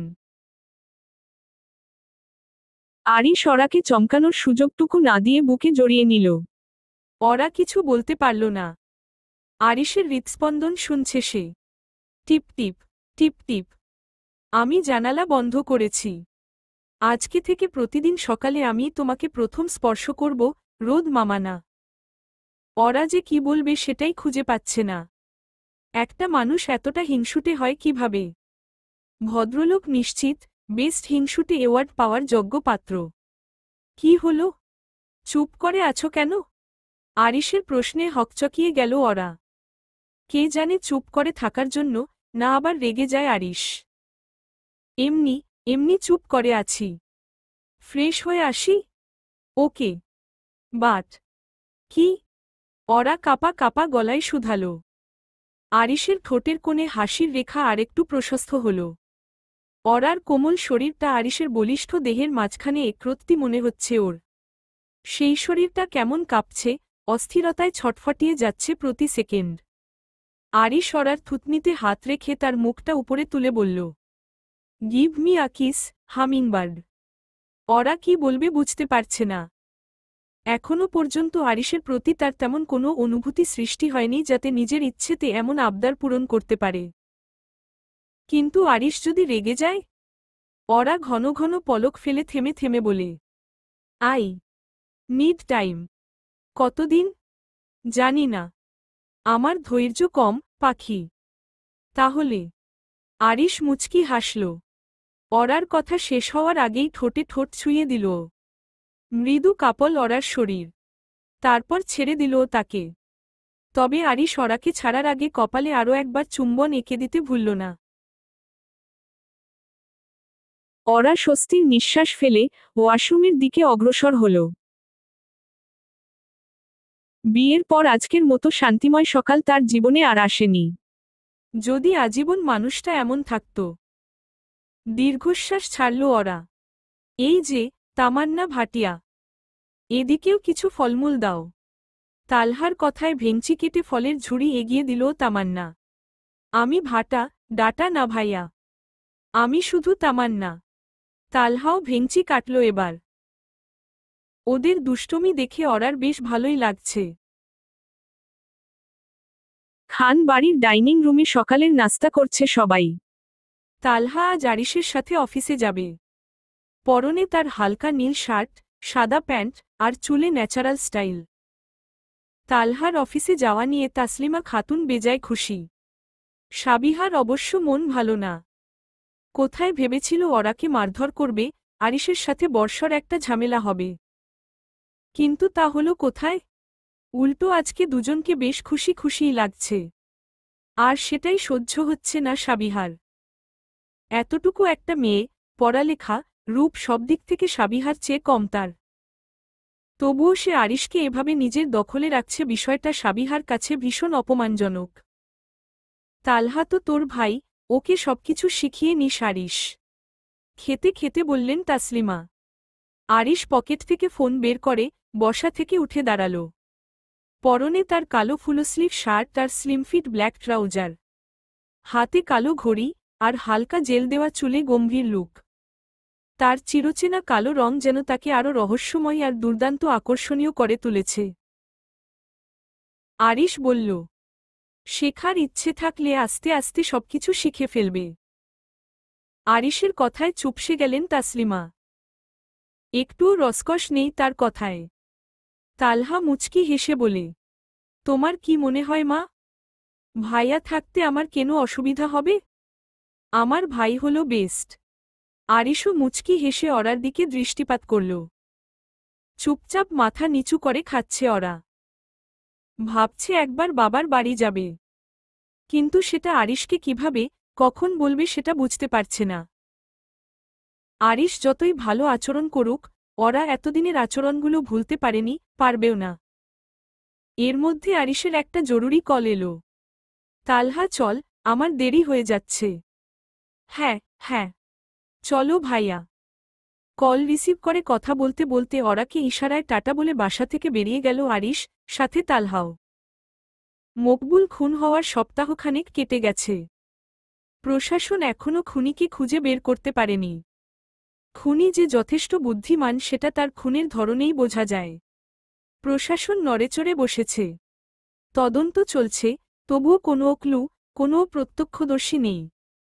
কেবল শহরের 2 জায়গায় 2টো পারফেক্ট খুন। পুলিশের মতে এটা কোনো স্বাভাবিক খুন নয়, সিরিয়াল কিলিং এর কেস। সময়টা দুপুরবেলা। খান ইন্ডাস্ট্রির বিশাল ভবনের নিচতলার রিসেপশনে হঠাৎ করে টহল পুলিশ ঢুকেছে। কয়েক মিনিটের মধ্যে পুরো অফিসে গুঞ্জন ছড়িয়ে পড়েছে। পুলিশ এসেছে আরিশ স্যারকে ধরার জন্য। রুমে তখন মিটিং চলছিল। তেজরিন খান আরিশ, কোম্পানির ডিরেক্টর, পুলিশ আসার খবর শুনে বসা থেকে উঠে দাঁড়ালেন মিটিং মাঝপথে রেখেই। মুখে কোনো এক্সপ্রেশন নেই, কিন্তু চোখে চাপা রাগ। তিনি জানতেন না এই অভিযানটা আজকেই হবে। তবে হবেই এটা নিশ্চিত ছিল। পুলিশের বিষয়টা জানতে পেরেই কেবিন থেকে সোজা করিডোরের দিকে অগ্রসর হল আরিশ। কথা বলে মিটিয়ে ফেলতে হবে বিষয়টা। কিছুতেই কোম্পানির সম্মানে প্রভাব পড়তে দেওয়া যাবে না। অফিসের করিডোর জুড়ে থমথমে পরিবেশ করছে। আকাশের বাবা জনাব তৌসিফ শাহরিয়ার দাঁড়িয়ে আছেন, চোখমুখ আরিশের প্রতি দারুণ ক্ষোভ প্রকাশ পাচ্ছে। পাবার কথাই। একমাত্র ছেলের এমন অবস্থা করেছে যে, তার প্রতি রাগ ক্ষোভ থাকবে এটাই স্বাভাবিক। Senior police officer Bilal Ahmed সামনে এসে বললেন, তেজরিন খান, আমরা এসেছি আপনাকে অ্যাটেম্প্ট টু মার্ডার অভিযোগে গ্রেফতার করতে। আপনার সহযোগিত কামনা করছি। সরাসরি এমন কথায় অফিসের বাকি কর্মকর্তারা আঁতকে উঠলেন। তাদের স্যার কাউকে খুন করতে চেয়েছিলেন? অবশ্য তাদের স্যারের যা রাগ তাতে কাউকে খুন করা কোনো বিষয় না। দেখুন অফিসার, আমি আকাশকে খুন করার জন্য গুলি করিনি। মারার ইচ্ছে থাকলে তো বাড়িতে গিয়ে গুলি করতাম না। আকাশ আমার স্ত্রীকে তার বাসায় নিয়ে গিয়েছিল, তাও আমার অজান্তে। আমার মাথা গরম হয়ে গিয়েছিল, নিজেকে সামলাতে পারিনি বলেই এমন অঘটন ঘটে গিয়েছে। তাকে মারার কোনো মোটিভ ছিল না আমার। নিতান্তই অ্যাক্সিডেন্ট। মিস্টার আরিশ, পুলিশ এসব কথায় কাউকে ছাড়ে না। আরিশ মুচকি হাসল। এর মধ্যেই আরিশের পার্সোনাল অ্যাডভোকেট সঞ্জয় চক্রবর্তী এলেন সেখানে। সঞ্জয় চক্রবর্তী ৩৬ বছরের মাঝারি গড়নের ১ ফিট অ্যাডভোকেট। উজ্জ্বল শ্যামলা গায়ের রং, পাতলা রিমলেস চশমা, আর ঠান্ডা অথচ দৃঢ় চোখ। পরনে গাঢ় নীল ব্লেজার, ধূসর শার্ট, কালো স্ল্যাক্স ও চকচকে ব্রাউন অক্সফোর্ড জুতো। চুলে হালকা পাক, ভদ্রভাবে আছড়ানো। সেদিন ওই ঘটনার পরেই আরিশ সঞ্জয় চক্রবর্তীর সাথে কথা বলে রেখেছিল। উনি সবকিছু আগে থেকে গুছিয়ে রেখেছিলেন। তাই পুলিশ আসার খবর শুনতেই আরিশ অ্যাডভোকেট সঞ্জয় চক্রবর্তীকে কল করে জানিয়ে দিয়েছিলেন। সঞ্জয় চক্রবর্তী চশমার ফ্রেমটা একটু ঠেলে নাকের ওপরে সেট করলেন। তার মুখে এক ধরনের আত্মবিশ্বাস দেখা যাচ্ছে। কারণ এমন পরিস্থিতিও তার কাছে প্রতিদিনের চা সন্ধ্যার মতো সোজা। এরকম হাজারো কেস সামলানোই উনার পেশা। অফিসার বিলাল, আপনি বলছেন অ্যাটেম্প্ট টু মার্ডার। গুলিতে আকাশ আহত হয়েছেন, এটা সত্যি। কিন্তু এটাও সত্যি, ঘটনাটি পরিকল্পিত ছিল না। এটা ছিল হঠাৎ রাগের মাথায় ঘটে যাওয়া এক অনিচ্ছাকৃত ঘটনা। তিনি হাত বাড়িয়ে আকাশের মেডিকেল রিপোর্ট দিলেন, যেখানে উল্লেখ ছিল, The bullet wound is non-fatal, superficial and caused by a glancing shot. No bone or major artery was damaged. একটা অ্যাটেম্প্ট টু মার্ডারের জন্য যে প্রমাণ দরকার, যেমন হত্যার উদ্দেশ্যে সুনির্দিষ্ট পরিকল্পনা, প্রাণনাশের স্পষ্ট চেষ্টা, সেগুলোর কিছুই নেই। অফিসার বিলাল চোখ সরু করলেন। তবুও এটা তো গুলি চালানোর ঘটনা। সঞ্জয় এবার মৃদু হেসে বললেন, ঠিক। এবং গুলি চালানো অবশ্যই অপরাধ। কিন্তু সেটা হয়তো reckless conduct with a deadly weapon বা গ্রেভ হার্মের আওতায় পড়ে, যা জামিনযোগ্য। তাছাড়া, তিনি নিচু গলায় বললেন, আকাশ তার জবানবন্দিতে উল্লেখ করেছে, আরিশ তার স্ত্রীকে নিজের অনুমতি ছাড়া বাসায় নিয়ে যাওয়ায় উত্তেজিত হয়ে পড়ে। এটা ব্যক্তিগত পারিবারিক সংঘাতের ফল। এবং আমরা এর শান্তিপূর্ণ নিষ্পত্তির জন্য প্রস্তুত। এতক্ষণ চুপ থাকা বিলাল এবার দীর্ঘশ্বাস ফেলে বললেন, এই মুহূর্তে আপনাকে গ্রেফতার করছি না। তবে তদন্ত চলবে, এবং আপনাদের পূর্ণ সহযোগিতা কাম্য। মি খান, আপনি যদি আবার কোনো অবিবেচনাপ্রসূত কাজ করেন, তখন আইনের আশ্রয় নেব বলে রাখছি। অবশ্যই। তবে জনাব তৌসিফ, সরি। আমার গুলি করা উচিত হয়নি। এটা অন্যায় হয়েছে। সম্ভব হলে আমাকে ক্ষমা করবেন। আমি আকাশকে দেখতে যাব অবশ্যই।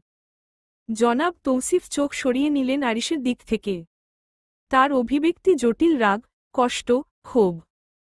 কোনো কথার জবাব না দিয়েই হনহনিয়ে বেরিয়ে গেলেন তিনি। উনার পেছনে পেছনে প্রশাসনের লোকজনও চলে গিয়েছেন। আরিশ ম্লান মুখে সঞ্জয়ের দিকে তাকালো, তারপর নিচু গলায় বলল, ধন্যবাদ, সঞ্জয় দা। সঞ্জয় বললেন, এখন নিজের রাগকে ঠিকমতো নিয়ন্ত্রণ করো আরিশ। আইন সবসময় সত্যের পক্ষে থাকে, কিন্তু মানুষের ভেতরের অন্ধকারের পক্ষে নয়। তোমার এই রাগ একদিন কাল হয়ে দাঁড়াবে। এমনিতেই আজকের ঘটনার জন্য অফিসের বদনাম হবে। আরিশ মাথা নিচু করল, নিজের রাগকে নিয়ন্ত্রণ করতে হবে। কিন্তু আরিশের জন্য এটাই সবচেয়ে কঠিন কাজ। সঞ্জয়ের সাথে আরিশের সম্পর্ক বেশ ভালো। খান ইন্ডাস্ট্রির যাবতীয় আইনি বিষয়গুলো উনিই দেখেন। ভাইয়া, এরপর থেকে মাথাটা একটু ঠান্ডা রেখো, প্লিজ। আরিশের পেছনে এসে দাঁড়ালো তালহা। আজকের ঘটনায় আরিশকে যেন নতুন করে চিনতে পেরেছে সে। চল, মিটিং শেষ করতে হবে। হ্যাঁ চলো। আরিশের সাথে মিটিং রুমের দিকে অগ্রসর হল তালহা। দুপুরের রোদ যেন মাথার উপর জ্বলন্ত আগুন হয়ে নেমে এসেছে। গ্রীষ্মের এই অসহ্য তাপে ধরণী কুল হাঁসফাঁস করছে। বাতাস নেই বললেই চলে, চারপাশের গাছের পাতাগুলোও নিথর। পাখিরা যেন গা ঢাকা দিয়েছে, তাদের কিচিরমিচির শব্দও আজ অনুপস্থিত। রাস্তায় চলাফেরা করছে খুব কম মানুষ, যারাও বেরিয়েছে, তাদের চোখে মুখে ক্লান্তি আর বিরক্তির ছাপ স্পষ্ট। তাপমাত্রার এই নির্মম দাপটে শুধু মানুষ নয়, পশু পাখি আর গাছপালাও নুয়ে পড়েছে। মাটি শুকিয়ে ফেটে গেছে অনেক জায়গায়, বাতাসে যেন ধুলোর সাথে ঝুলে আছে এক ধরনের অস্বস্তি। এমন দিনে সকলে চাতক পাখির মতো তাকিয়ে আছে আকাশের দিকে। হয়তো এক পশলা বৃষ্টি নামবে, আর প্রাণ ফিরে পাবে এই জ্বালাময় পরিবেশ। ওরা আজ প্রথমবারের মতো রান্নাঘরে। তার মেনুতে রয়েছে ভাত, গরুর মাংসের ঝোল আর চিংড়ি মাছ ভাজা।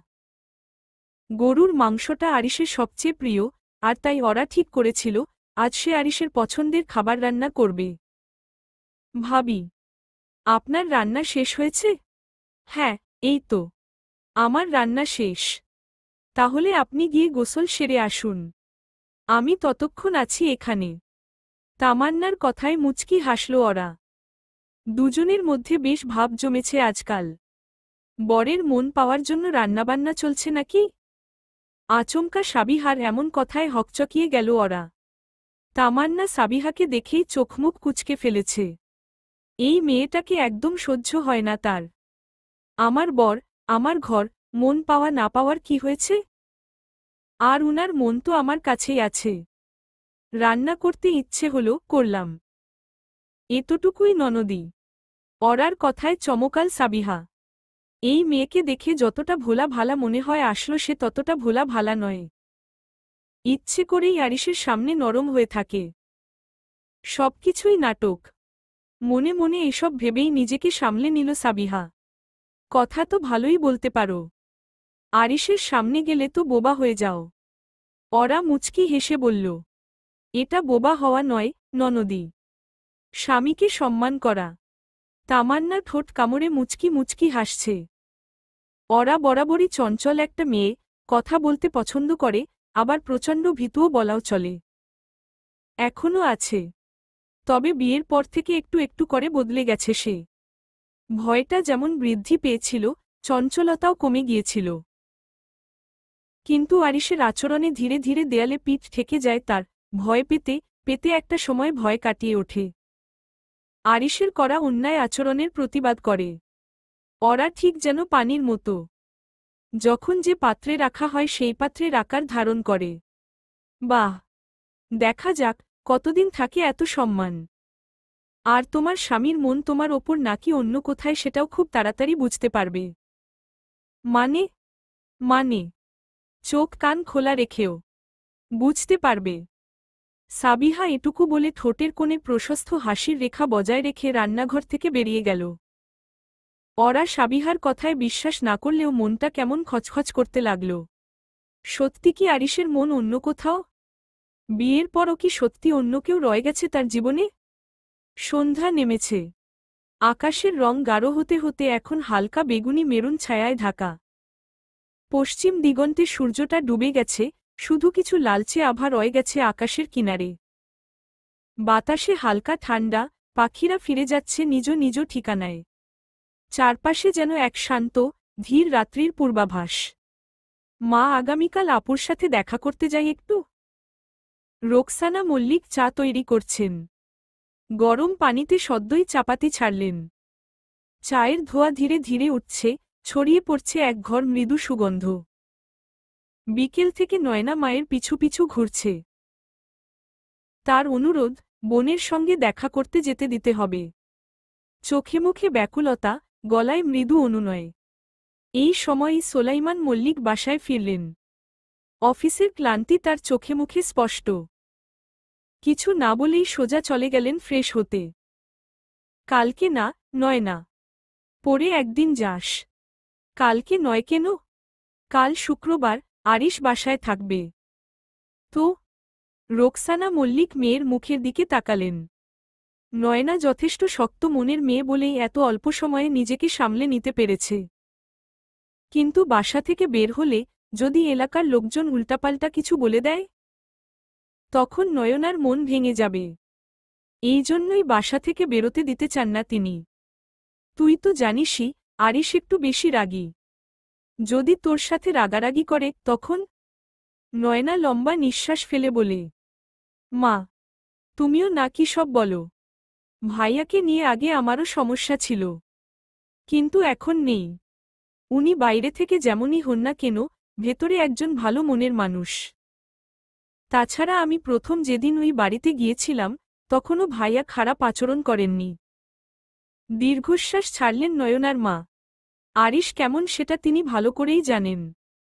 কিন্তু সমস্যা যে অন্য জায়গায়, সেটা নয়নাকে কিভাবে বোঝাবেন তিনি? মা মেয়ের মধ্যে কি নিয়ে কথা হচ্ছে, শুনি। বসার ঘরে সোফায় এসে বসলেন সোলাইমান মল্লিক।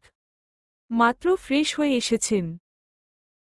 বাবার কণ্ঠস্বর শুনে রান্নাঘর থেকে বসার ঘরের দিকে অগ্রসর হল নয়না। রোকসানা মল্লিকও চা নিয়ে সেদিকেই এগোচ্ছেন।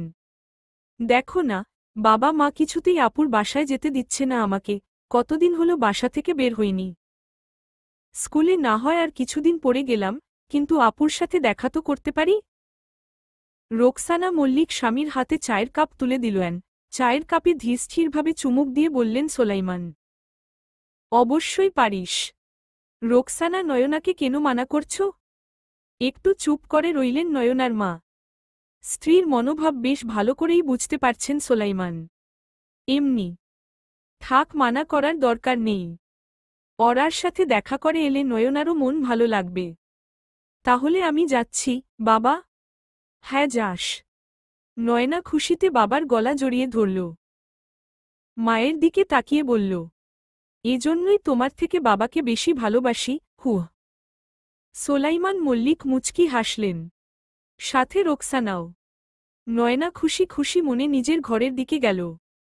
রোকসানা সোলাইমানের মুখোমুখি বসলেন। রোকসানা এভাবে ভয় পেলে তো চলবে না, কতদিন ঘরে থাকবে নয়না? একসময় না একসময় বাইরের পৃথিবীতে পা রাখতেই হবে। তাই ও যখন চাইছে তখন ওকে যেতে দাও। আমাদের নয়না যথেষ্ট শক্ত মনের মেয়ে, সবকিছু সামলে নিতে পারবে। দীর্ঘশ্বাস ফেললেন রোকসানা। মাথা নেড়ে স্বামীর কথায় সায় দিলেন কেবল। খানবাড়ির ডাইনিং রুমে সবাই রাতের খাবার খেতে ব্যস্ত। কেবল আরিশ এখনও বাসায় ফেরেনি। তালহা সেই ৮টার দিকেই বাসায় ফিরেছে। ওরা আজকে প্রথম আরিশের জন্য অপেক্ষা করছে, কিন্তু আরিশের তো আসার নামগন্ধ নেই। ওরা বারবার বারবার দেয়ালঘড়ির দিকে তাকাচ্ছে। রাত 10টা ছুঁই ছুঁই এখন। ভাবি মা, কি দেখছ এত?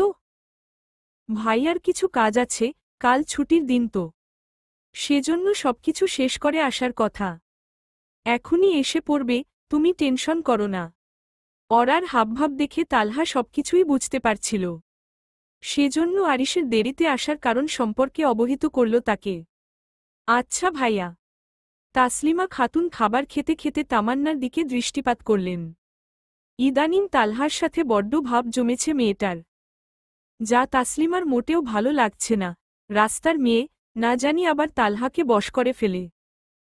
মনে মনে এইসব ভাবতে ভাবতে খাবার খাচ্ছেন তিনি। ওরার অপেক্ষা ফুরল রাত 11টার দিকে। আরিশ বাড়িতে ফিরেছে একটু আগে, তবে খেয়ে দিয়ে এসেছে। ওরা বিছানায় চুপ করে বসে আছে। যখনই চায় সবকিছু ভুলে গিয়ে মনটা শক্ত করে আরিশকে আপন করে নিবে, তখনই আরিশের থেকে কোনো না কোনো বাধা পায় সে। যেমন নয়নার ঘটনাটির পরে ওরা ভেবেছিল আরিশের সাথে সব ঠিক করে নিবে। কিন্তু আরিশের ব্যবহার তাকে বাড়ি থেকে পালিয়ে যেতে বাধ্য করল। দীর্ঘ নিঃশ্বাস ফেলল ওরা। ওয়াশরুমের ধোঁয়ায় ঢাকা দরজা খুলতেই বেরিয়ে এলো ফর্সা, চকচকে ত্বকের এক সুগঠিত দেহ।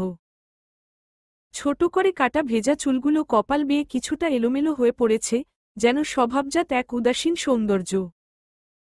সাদা তোয়ালেতে কোমর জুড়ে জড়ানো মাত্র, বুক থেকে পেট পর্যন্ত জল বেয়ে পড়ছে অবিরত, প্রতিটি ফোঁটা যেন গলে যাচ্ছে ওরার দৃষ্টিতে।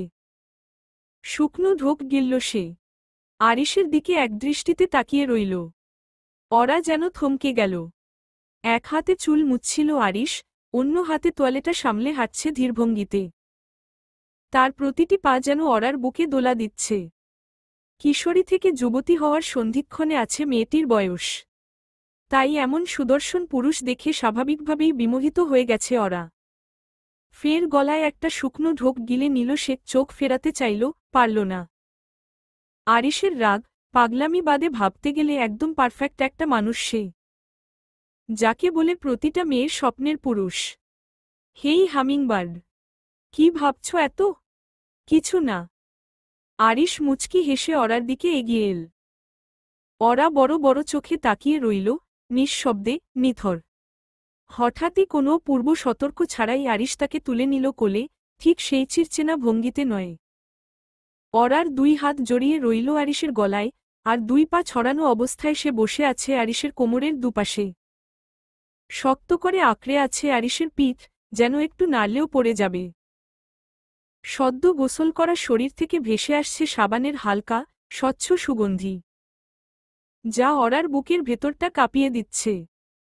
আরিশের ঠান্ডা, ভেজা ত্বকের সংস্পর্শে অরা যেন অদ্ভুত এক অনুভূতিতে আটকে গিয়েছে। শরীর শীতল, কিন্তু উপস্থিতি যেন জ্বালিয়ে দিচ্ছে অন্তর। কেউ কিছু বলেছে? উহু। তাহলে আপনি বাইরে খেয়ে এলেন কেন? আমি আপনার জন্য রান্না করেছিলাম, আর অপেক্ষাও করছিলাম। আরিশের অবাক লাগল অরার কথাগুলো। সবকিছু কেমন অবিশ্বাস্য। কেউ তার জন্য রান্না করেছে? অপেক্ষা করেছে? আরিশ কেমন এলোমেলো হয়ে গেল। অরাকে বিছানায় বসিয়ে নিজেও মুখোমুখি বসল। অরার হাত দুটো নিজের হাতের মধ্যে রাখল। সত্যি? হুম। আমার জন্য অপেক্ষা কেন করছিলে, হামিংবার্ড? মাকে দেখেছি বাবার জন্য এভাবেই অপেক্ষা করে থাকেন, সেজন্য। খালার সম্পর্কে এমন কথা শুনে একটু হলেও মন পরিবর্তন হল আরিশের। মুচকি হেসে বলল, তুমি খাবার খেয়েছ? হ্যাঁ, খেয়ে নিয়েছি। আমার খিদে পেয়েছিল খুব। অরার সহজ সরল স্বীকারোক্তি। আরিশ অরার গাল টেনে দিল। হকচকিয়ে গেল অরা। ভালো করেছ। অরার সহজ সরল স্বীকারোক্তি। আরিশ অরার গাল টেনে দিল। হকচকিয়ে গেল অরা। ভালো করেছ। আপনি কি করলেন, এই মাত্র? অরার চোখমুখ দেখে ভীষণ হাসি পাচ্ছে আরিশের। কি করলাম? আমার গাল টেনে দিল। হ্যাঁ দিলাম। আমি কি বাচ্চা? অবশ্যই। আমার জন্য বাচ্চাই তুমি, বাচ্চা বউ একটা। আচ্ছা, আপনি আমাকে হামিংবার্ড বলে ডাকেন কেন? আপনার তুলনায় দেখতে ছোট বলে? অরা পিটপিট করে তাকিয়ে আছে আরিশের দিকে। আরিশ বসা থেকে উঠে ওয়ার্ড্রবের দিকে অগ্রসর হল। অরাও চুপচাপ নিজের জায়গায় বসে আছে। আরিশ জামাকাপড় পরতে পরতে বলে, বুদ্ধিমতী মেয়ে। মুচকি হাসল অরা। বলল, তালহা ভাই বলছিলেন, কাজকর্ম শেষ করে ফিরবেন বলে লেট হয়েছে। আসলোই কি তাই? অফিসে ছিলেন? অরার প্রশ্নটা শুনেই হঠাৎ করেই আরিশের চোখে মুখের ভঙ্গি বদলে গেল। তার দৃষ্টি হিংস্র হয়ে উঠল, ঠোঁটটাও কেঁপে উঠল রাগে। এক পলকেই কাছে এসে অরার গাল চেপে ধরল সে। অরার চোখে পানি চলে এলো যন্ত্রণায়। কি এমন জিজ্ঞেস করেছিল সে, যার জন্য এমন প্রতিক্রিয়া দরকার ছিল? তালহার থেকে দূরে থাকতে বলেছি, না? কেন কথা বলেছ? আমার আসতে দেরি হওয়ার কারণ জানার থাকলে আমাকে কল করে নিতে। তালহার কাছে কেন? এটা অপ্রয়োজনীয় বাকালাপ ছিল হামিংবার্ড। অরা গালে, মুখে ব্যথা পাচ্ছে। আর আরিশের আচরণে অবাকও হচ্ছে। এই তো কত সুন্দর করে কথা বলছিল লোকটা, চোখের পলকে এভাবে বদলে গেল কিভাবে? আমার ব্যথা লাগছে। প্লিজ ছাড়ুন। আমি জিজ্ঞেস করিনি, ভাইয়া নিজে থেকে বলেছিলেন। আরিশ শান্ত হতে পারছে না। রাগে শরীর কাঁপছে, কান দিয়ে যেন গরম ধোঁয়া বেরুচ্ছে। অরা আরিশের এই রূপটাকে ভয় পায়, পাওয়ারই কথা। এমন অস্বাভাবিক রাগ কেউই সহ্য করতে পারবে না। আরিশ অরাকে ওভাবেই বিছানায় শুইয়ে দিল। অরার মনে হচ্ছে ওর মুখের হাড্ডি গুড্ডি ভেঙেই যাবে আজ। ওর শরীরের ওপর কিছুটা ঝুঁকে বলল আরিশ, অহেতুক কখনো তালহার সাথে কথা বলবে না। বলবো না। অরার চোখ থেকে কয়েক ফোঁটা জল গড়িয়ে পড়ল। হুঁশ ফিরল আরিশের। হাত সরিয়ে নিল ওর গাল থেকে। ঘন ঘন নিঃশ্বাস ফেলে নিজেকে স্বাভাবিক করতে লাগল অরা। মেয়েটার এমন অবস্থা দেখে অপরাধবোধ অনুভব হচ্ছে আরিশের। সে অরার গালে আলতো করে চুমু খেল কয়েকটা, হাত দিয়ে আস্তে আস্তে আদর করে দিতে লাগল। অরা চুপচাপ আরিশের চোখের দিকে তাকিয়ে শুয়ে আছে। একবার মনে হচ্ছে এই মানুষকে নিয়ে সংসার করা হবে না তার, আবার মনে হচ্ছে মানুষটা যতই হিংস্র হোক তার ভেতর একটা নরম মনের মানুষ বিরাজ করে। পরিস্থিতি, সময়, কিছু মানুষের অবহেলা তাকে এরকম তৈরি করেছে। আম সরি, লিটল বার্ড। সরি। দুহাতে গাল ধরে কপালে কপাল ঠেকাল আরিশ। অরা ফুপিয়ে কেঁদে উঠল। আরিশের বুকটা কেমন মুচড়ে উঠল তাতে। আমি বুঝতে পারিনি তুমি ভয় পাবে, এভাবে ব্যথা পাবে। অরা চুপ করে আছে। আরিশ তাকে নিজের শরীরের ওপর উঠিয়ে শুয়ে দুহাতে বুকে জড়িয়ে ধরল। পাখি, ও পাখি, কথা বলবে না? না। অরার কণ্ঠে তীব্র অভিমান, যন্ত্রণার ছাপ স্পষ্ট। আরিশ অরার কপালে ঠোঁট ছুঁয়ে দিল কয়েকবার, পিঠে আলতো করে হাত বুলিয়ে দিতে লাগল। বললাম তো সরি। হুটহাট কি হয় আপনার? এরকম করলে তো ভয় লাগে। আমি রাগ কন্ট্রোল করতে পারিনি। আম সরি, হামিংবার্ড। হুম। কি হুম? কিচ্ছু না।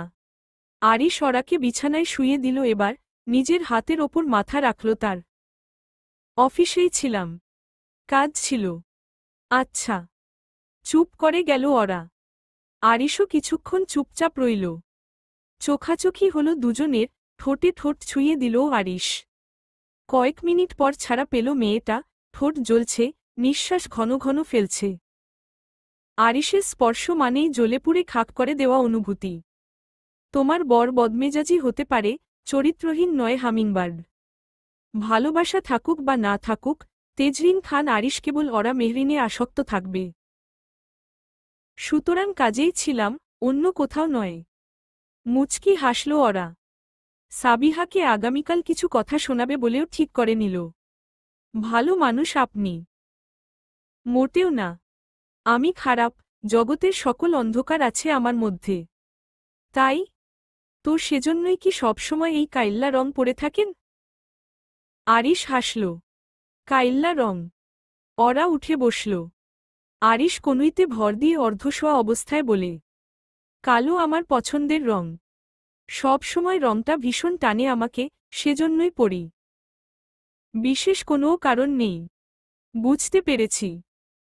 ঘুমাতে হবে। অনেক রাত হয়েছে।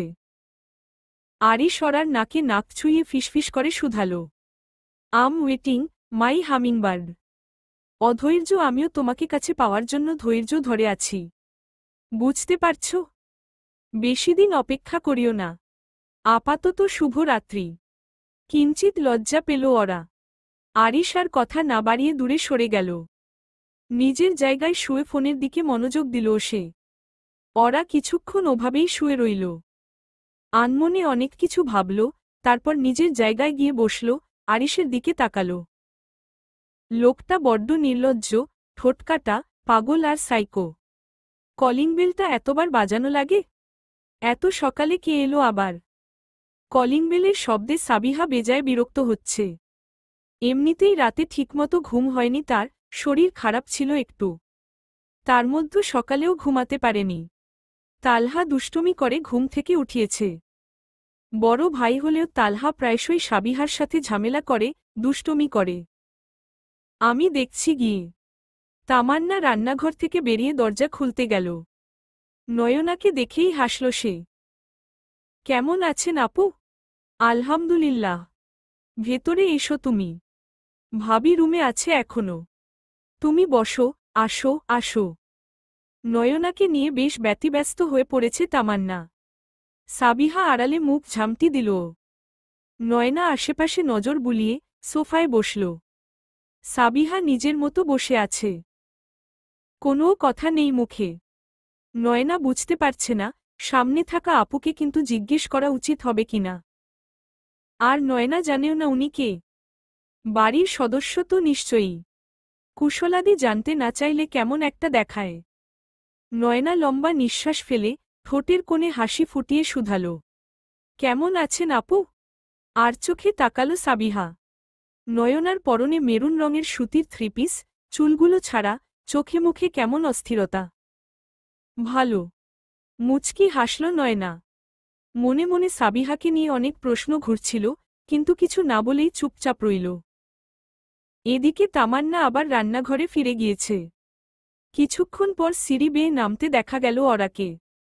হেঁটে আসা যেন এক উৎসবের ঝামেলা। নয়নার ঠোঁটের কোণে ঝিলিক দিল একটুখানি হাসি। ওরাও বোনকে দেখে বেশ খুশি হল। নয়না উঠে দাঁড়িয়ে এগিয়ে গেল বোনের দিকে। কেমন আছিস নয়না? মা বাবা কেমন আছেন? সবাই আছেন, আলহামদুলিল্লাহ। তুমি কেমন আছো? ভালো আছি। চল খাবার খেতে খেতে কথা বলবো। খিদে পেয়েছে খুব। ওরা হেসে বলল। নয়নাও মুচকি হাসল, বলল, আচ্ছা। বিদ্যুৎ নেই প্রায় 10 মিনিট হয়ে গেল। এমনিতেই তীব্র গরম, তার উপর বিদ্যুৎ না থাকায় হাঁসফাঁস করছে সবাই। নয়না আর ওরা ড্রয়িং রুমে বসে নিজেদের মধ্যে কথা বলছে, মাঝে মাঝে বিরক্তিতে কপাল ভাঁজ করে। আরিশ নিজের রুমেই আছে। তার তেমন গরম লাগে না। ফোনের স্ক্রিনে তাকিয়ে সময় দেখে নিল একবার সে। রাত 11টা পেরিয়ে গেছে। ওরা এখনও রুমে আসেনি। এই কয়দিনেই ওরা আরিশের অভ্যাস হয়ে গেছে। তাকে ছাড়া ঘুম আসছে না ভদ্রলোকের।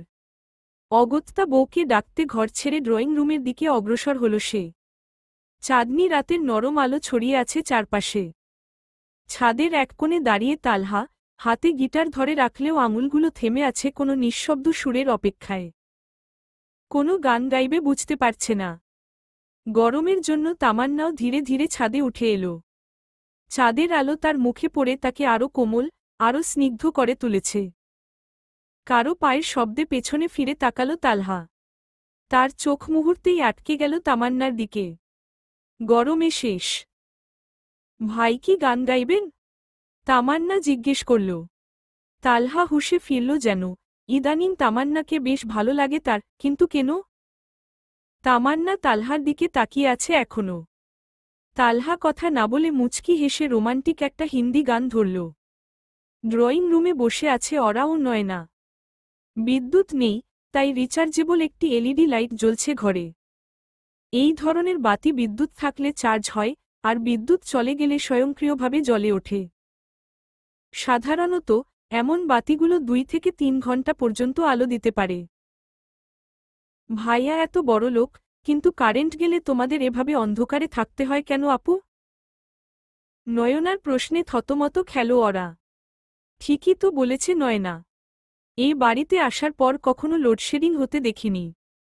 তাই বিদ্যুৎ না থাকলে বিকল্প কোনো ব্যবস্থা আছে কিনা সেটাও জানি না রে। বিদ্যুৎ না থাকায় চারপাশটা কেমন ভুতুড়ে ভুতুড়ে লাগছে।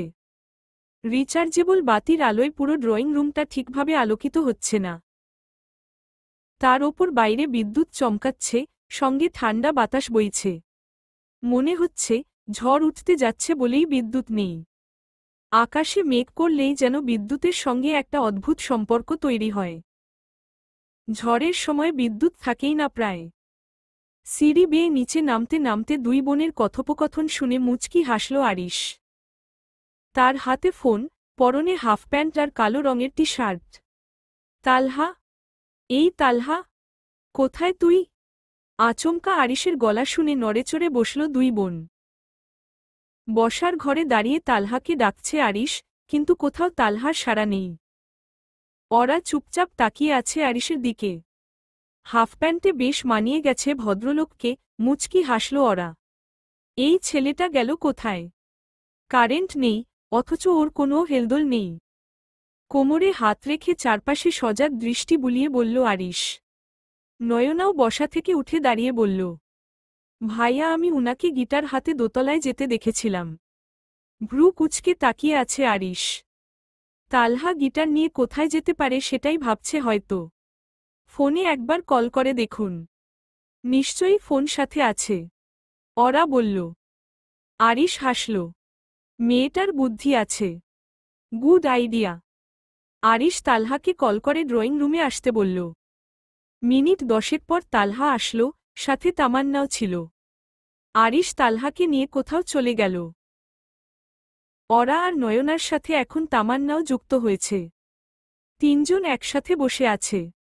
কিছুক্ষণের মধ্যেই সারা বাড়ি আলোকিত হয়ে গেল, জেনারেটর চালু করা হয়েছে। হাঁপ ছেড়ে বাঁচল নয়না। বোনকে বিদায় জানিয়ে ঘুমানোর উদ্দেশ্যে গেস্টরুমের দিকে অগ্রসর হল সে। আরিশ ফেরার পর নয়নাও ড্রয়িং রুম থেকে নিজের রুমের দিকে এগোল। বসে রইল কেবল ওরা। কোলে তুলে নিয়ে যেতে হবে? আরিশের প্রশ্নে হকচকিয়ে গেল ওরা। থেমে থেমে বলল, কি? কোথায় নিয়ে যাবেন? রুমে। কোলে তুলে নিয়ে যাব? না, না, না। আমি যাচ্ছি। অরার এমন হাবভাব খুব ভালো লাগে আরিশের। ভীষণ ইনোসেন্ট মেয়েটা। অরা বসা থেকে উঠে দ্রুত সিঁড়ির দিকে অগ্রসর হতে চাইলে আরিশ তার সামনে গিয়ে দাঁড়াল। অরা ফ্যালফ্যাল করে তাকিয়ে আছে তার দিকে। দৃষ্টিতে প্রশ্ন, কি হয়েছে? আরিশ হুট করে অরাকে কোলে তুলে নিল। অরা টাল সামলাতে দুহাত দিয়ে আরিশের গলা জড়িয়ে ধরেছে। Let's go, hummingbird. অরা কিছু বলল না। আরিশ ধীর পায়ে তাকে নিয়ে সিঁড়ি বেয়ে দোতলার দিকে এগিয়ে যেতে থাকল। ধীরে ধীরে আবহাওয়া আরও খারাপ হচ্ছে। এতক্ষণ ঠান্ডা বাতাস বইছিল, কিন্তু এখন হঠাৎ করে বৃষ্টি পড়তে শুরু করেছে। ঝিরিঝিরি বৃষ্টির ছোট ছোট বৃষ্টির ফোঁটাগুলো বাতাসের সাথে মিশে চারপাশে এক অদ্ভুত স্নিগ্ধতা তৈরি করছে। বৃষ্টির সাথে সাথে আকাশে গর্জন শোনা যাচ্ছে, যেন প্রকৃতি তার উত্তেজনা প্রকাশ করছে। বিদ্যুৎ চমকানোর সাথে গর্জন আরও শক্তিশালী হচ্ছে, আর মনে হচ্ছে এই গর্জন কোনো কালবৈশাখী ঝড়ের আগমনের সংকেত। বাতাসের প্রবাহ আরও তীব্র হয়ে উঠছে, আর বৃষ্টির তীব্রতা বাড়তে শুরু করেছে, যেন কোনো বড় ঝড় আসছে। অরাকে কোলে নিয়ে বেডরুমে প্রবেশ করল আরিশ। ধীরে ধীরে অরাকে নিয়ে বিছানার দিকে যাচ্ছে সে। অরা শুধু আরিশের দিকে তাকিয়ে আছে। কেমন একটা নেশায় ডুবে যাচ্ছে অরা। রুমজুড়ে ডিম লাইটের মৃদু আলো যেন সেই নেশালো ভাবটাকে আরও তীব্র করে তুলছে। আরিশ অরাকে বিছানায় শুইয়ে দিল। হালকা গোলাপি রঙের থ্রিপিস পরে আছে সে, চুলগুলো মেসি বান করা। আরিশ গভীর মনোযোগ দিয়ে দেখছে অরাকে। অরার কপাল, ভ্রু, চোখজোড়া, নাক, ঠোঁট, আকর্ষণীয় শরীর সবকিছুই। কোনো কিছু যেন আরিশের দৃষ্টি থেকে বাদ যাচ্ছে না আজ। অরা শুকনো ঢোক গিলল একবার। আরিশের চোখগুলো কেমন ঘোলাটে লাগছে। মনে হচ্ছে ওই চোখে অরার সর্বনাশ লুকিয়ে আছে আজ। আরিশ ঘরের দরজার দিকে এগোল, দরজা আটকানোর জন্য। অরা সেই ফাঁকে চোখ বন্ধ করে লম্বা নিঃশ্বাস ফেলল কয়েকবার। কি হচ্ছে, কিছু বুঝতে পারছে না সে। আরিশ দরজা আটকে দিয়ে অরার মাথার কাছে বসল। কয়েক সেকেন্ড চুপচাপ তাকিয়ে রইল অরার মুখপানে। বাঁধা চুলগুলো খুলে দিল। ডান হাতের আঙুলটা অরার কপালে ছুল। শিউরে উঠল অরা। আরিশের স্পর্শ বরাবরই তীব্র, কিন্তু আজ সেটা ছিল একটু ভিন্ন, কোমল, অথচ অনুভূতি প্রবল। Are you okay, hummingbird? Hmm. Sure? Yes. মুচকি হাসল আরিশ। কপালে স্পর্শ করা আঙুলটা কপাল থেকে নাকে, নাক থেকে ঠোঁটের ওপর এনে থামাল আরিশ। অরা কাঁপছে, তার ভিতরটা কেমন অদ্ভুত লাগছে। আরিশের প্রতিটি স্পর্শ, পরবর্তী স্পর্শ পাওয়ার জন্য ব্যাকুল করে তুলছে অরাকে। তারপর আরিশ আলতো করে অরার কপালে ঠোঁট ছুঁয়ে দিল। আবেশে চোখ বন্ধ করে ফেলল অরা। চোখ বন্ধ করতেই কিছু অনাকাঙ্ক্ষিত দৃশ্য ভেসে উঠল। আরিশের সেই হিংস্র আচরণ, প্রথম রাতের যন্ত্রণা, আকাশকে গুলি করা, সবকিছু। অরার মন বদলে গেল। চোখ মেলে তাকিয়ে কিছুটা দূরে সরে গেল সে। আরিশ বিষয়টা বুঝতে পেরে বলল, কি হয়েছে? কিছু না। বাইরে ঝড় হচ্ছে, আমি এসব খুব ভয় পাই। আমি থাকতে ভয় কিসের? আমি আছি তোমার জন্য, পাখি, ভয় পেও না। অরার বুকটা কেমন মুচড়ে উঠল। বাইরের ঝড়ে তার কিছু যায় আসে না, ভয়ও পায় না সে। কিন্তু সব ভয় তো আর কেবল আরিশকেই নিয়ে। যাকে নিয়ে ভয়, সংশয়, সে নিজেই বলছে, সে সবকিছু থেকে আগলে রাখবে। দীর্ঘশ্বাস ছাড়ল অরা। আচ্ছা। ঘুমাই? ভ্রু উঁচিয়ে, ঠোঁট বাঁকিয়ে হাসল আরিশ। ঘুমাতে ইচ্ছে করছে? হুহ। ঠিক আছে। আরিশ বিছানায় শুয়ে, দুহাতে অরাকে আঁকড়ে ধরল। অরার দু চোখ ছলছল করছে। ইচ্ছায় হোক কিংবা অনিচ্ছায়, বিয়ের পর থেকে এই লোকটার বুকের মধ্যে শুয়েই প্রতিটা রাত কাটে তার। অরা তো চায় এভাবেই আজীবন কাটুক, তবে স্বাভাবিকভাবে। কিন্তু আরিশের আচরণে হতাশ হয় সে। মাঝে মধ্যে যেন আরিশ নিজের মধ্যে থাকে না। বদলে যায় হুটহাট। সারারাত বিধ্বংসী ঝড়ের পর নতুন সকালের রোদ আকাশে একা একা উঠে আসছে, আর তা আস্তে আস্তে জানালার ফাঁক দিয়ে রুমে ঢুকে পড়ছে। রোদের আলো মিষ্টি করে ছুঁয়ে যাচ্ছে নয়নার চোখে মুখে, যেন সে নতুন করে পৃথিবীকে অনুভব করছে। বাইরের বাতাসে ঠান্ডা, ঝড়ের পর এক অদ্ভুত শীতলতা যেন নেমে এসেছে।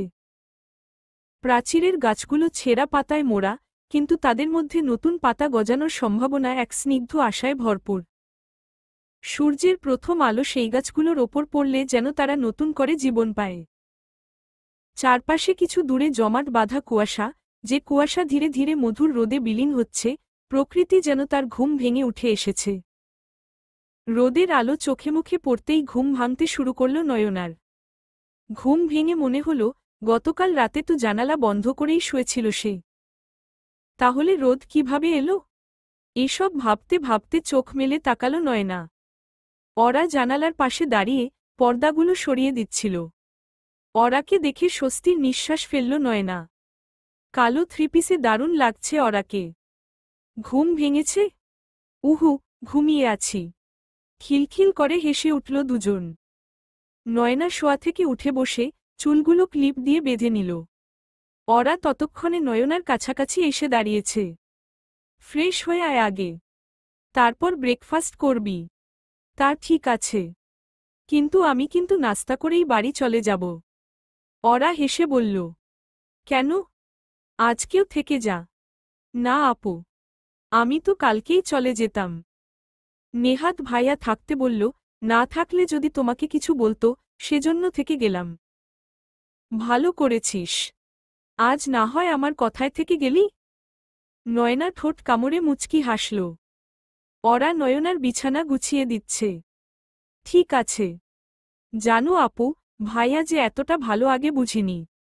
যেমন? এই যে তোমাকে কত ভালোবাসে, সবকিছু খেয়াল রাখে। তবে হ্যাঁ, উনার রাগটা একটু বেশি। তোমাকে বিয়ে করার জন্য যেসব করল। ওরার মুখটা মলিন হয়ে গেল। সেই দিনগুলোর কথা মনে পড়লে অশান্তি লাগে ভীষণ। তবে নয়না কি বলল? ভালোবাসে? আরিশ তো ভালোবাসায় বিশ্বাস করে না। আর না তো ওরাকে ভালোবাসে। অনেক বলেছিস। পাকাবুড়ি একটা। চল চল, ফ্রেশ হয়ে নে। আমি গেলাম, কাজ আছে আমার। ওরা এসব বলতে বলতে ঘর থেকে বেরিয়ে গেল। নয়না স্বস্তির নিঃশ্বাস ফেলল, ঠোঁটের কোণে প্রশস্ত হাসির রেখা। বোন সুখে আছে, এই ভেবেই মনটা ফুরফুরে হয়ে আছে তার। এত আদিক্ষেতা ভাল লাগছে না, মা। একে তো ওই মেয়েটাকে নিয়ে বাড়াবাড়ি, আর এখন এসে জুটেছে ছোট বোন। রাগে হিসহিসিয়ে বলল সাবিহা। নিজের ঘরে মায়ের সাথে বসে কথা বলছে সে। শুধুমাত্র আরিশের জন্য ওরাকে কিছু করতে চেয়েও করতে পারে না সাবিহা। ওরাকে একটুও সহ্য করতে পারে না সাবিহা। কবে যে মেয়েটাকে বাড়িছাড়া করবে সেই অপেক্ষায় আছে। তাসলিমা খাতুন মেয়ের কাঁধে হাত রেখে বলেন। শান্ত হ সাবিহা। সবুরে মেওয়া ফলে। এত তাড়াহুড়ো করলে চলবে না, আর রাগ সামলে নিতে হবে। রেগে গেলে তোরই লস। মায়ের কথায় যুক্তি আছে। সাবিহা দীর্ঘশ্বাস ফেলে নিজেকে শান্ত করার চেষ্টা করছে। ঠিক বলেছ, মা। হ্যাঁ। শোন, ক্ষতি করতে গেলে কাছাকাছি থাকতে হয়। দূর থেকে কারো ক্ষতি করা যায় না। সেজন্য তোকে ওরার কাছাকাছি যেতে হবে, ওর সাথে ভাব জমাতে হবে। বিশ্বাস অর্জন করলেই তো আঘাত করা যায়। ক্রূর হাসল সাবিহা। মায়ের কথাগুলো বেশ মনে ধরেছে তার। ঠিক আছে, মা। আজ থেকে সাবিহার অন্য রূপ দেখবে সবাই। বিশেষ করে ওরা। ও সরি, ওরা ভাবি। সাবিহার কথা শেষ হতেই তাসলিমা খাতুন ও সাবিহা একসাথে হেসে উঠল। চলবে ইনশাআল্লাহ।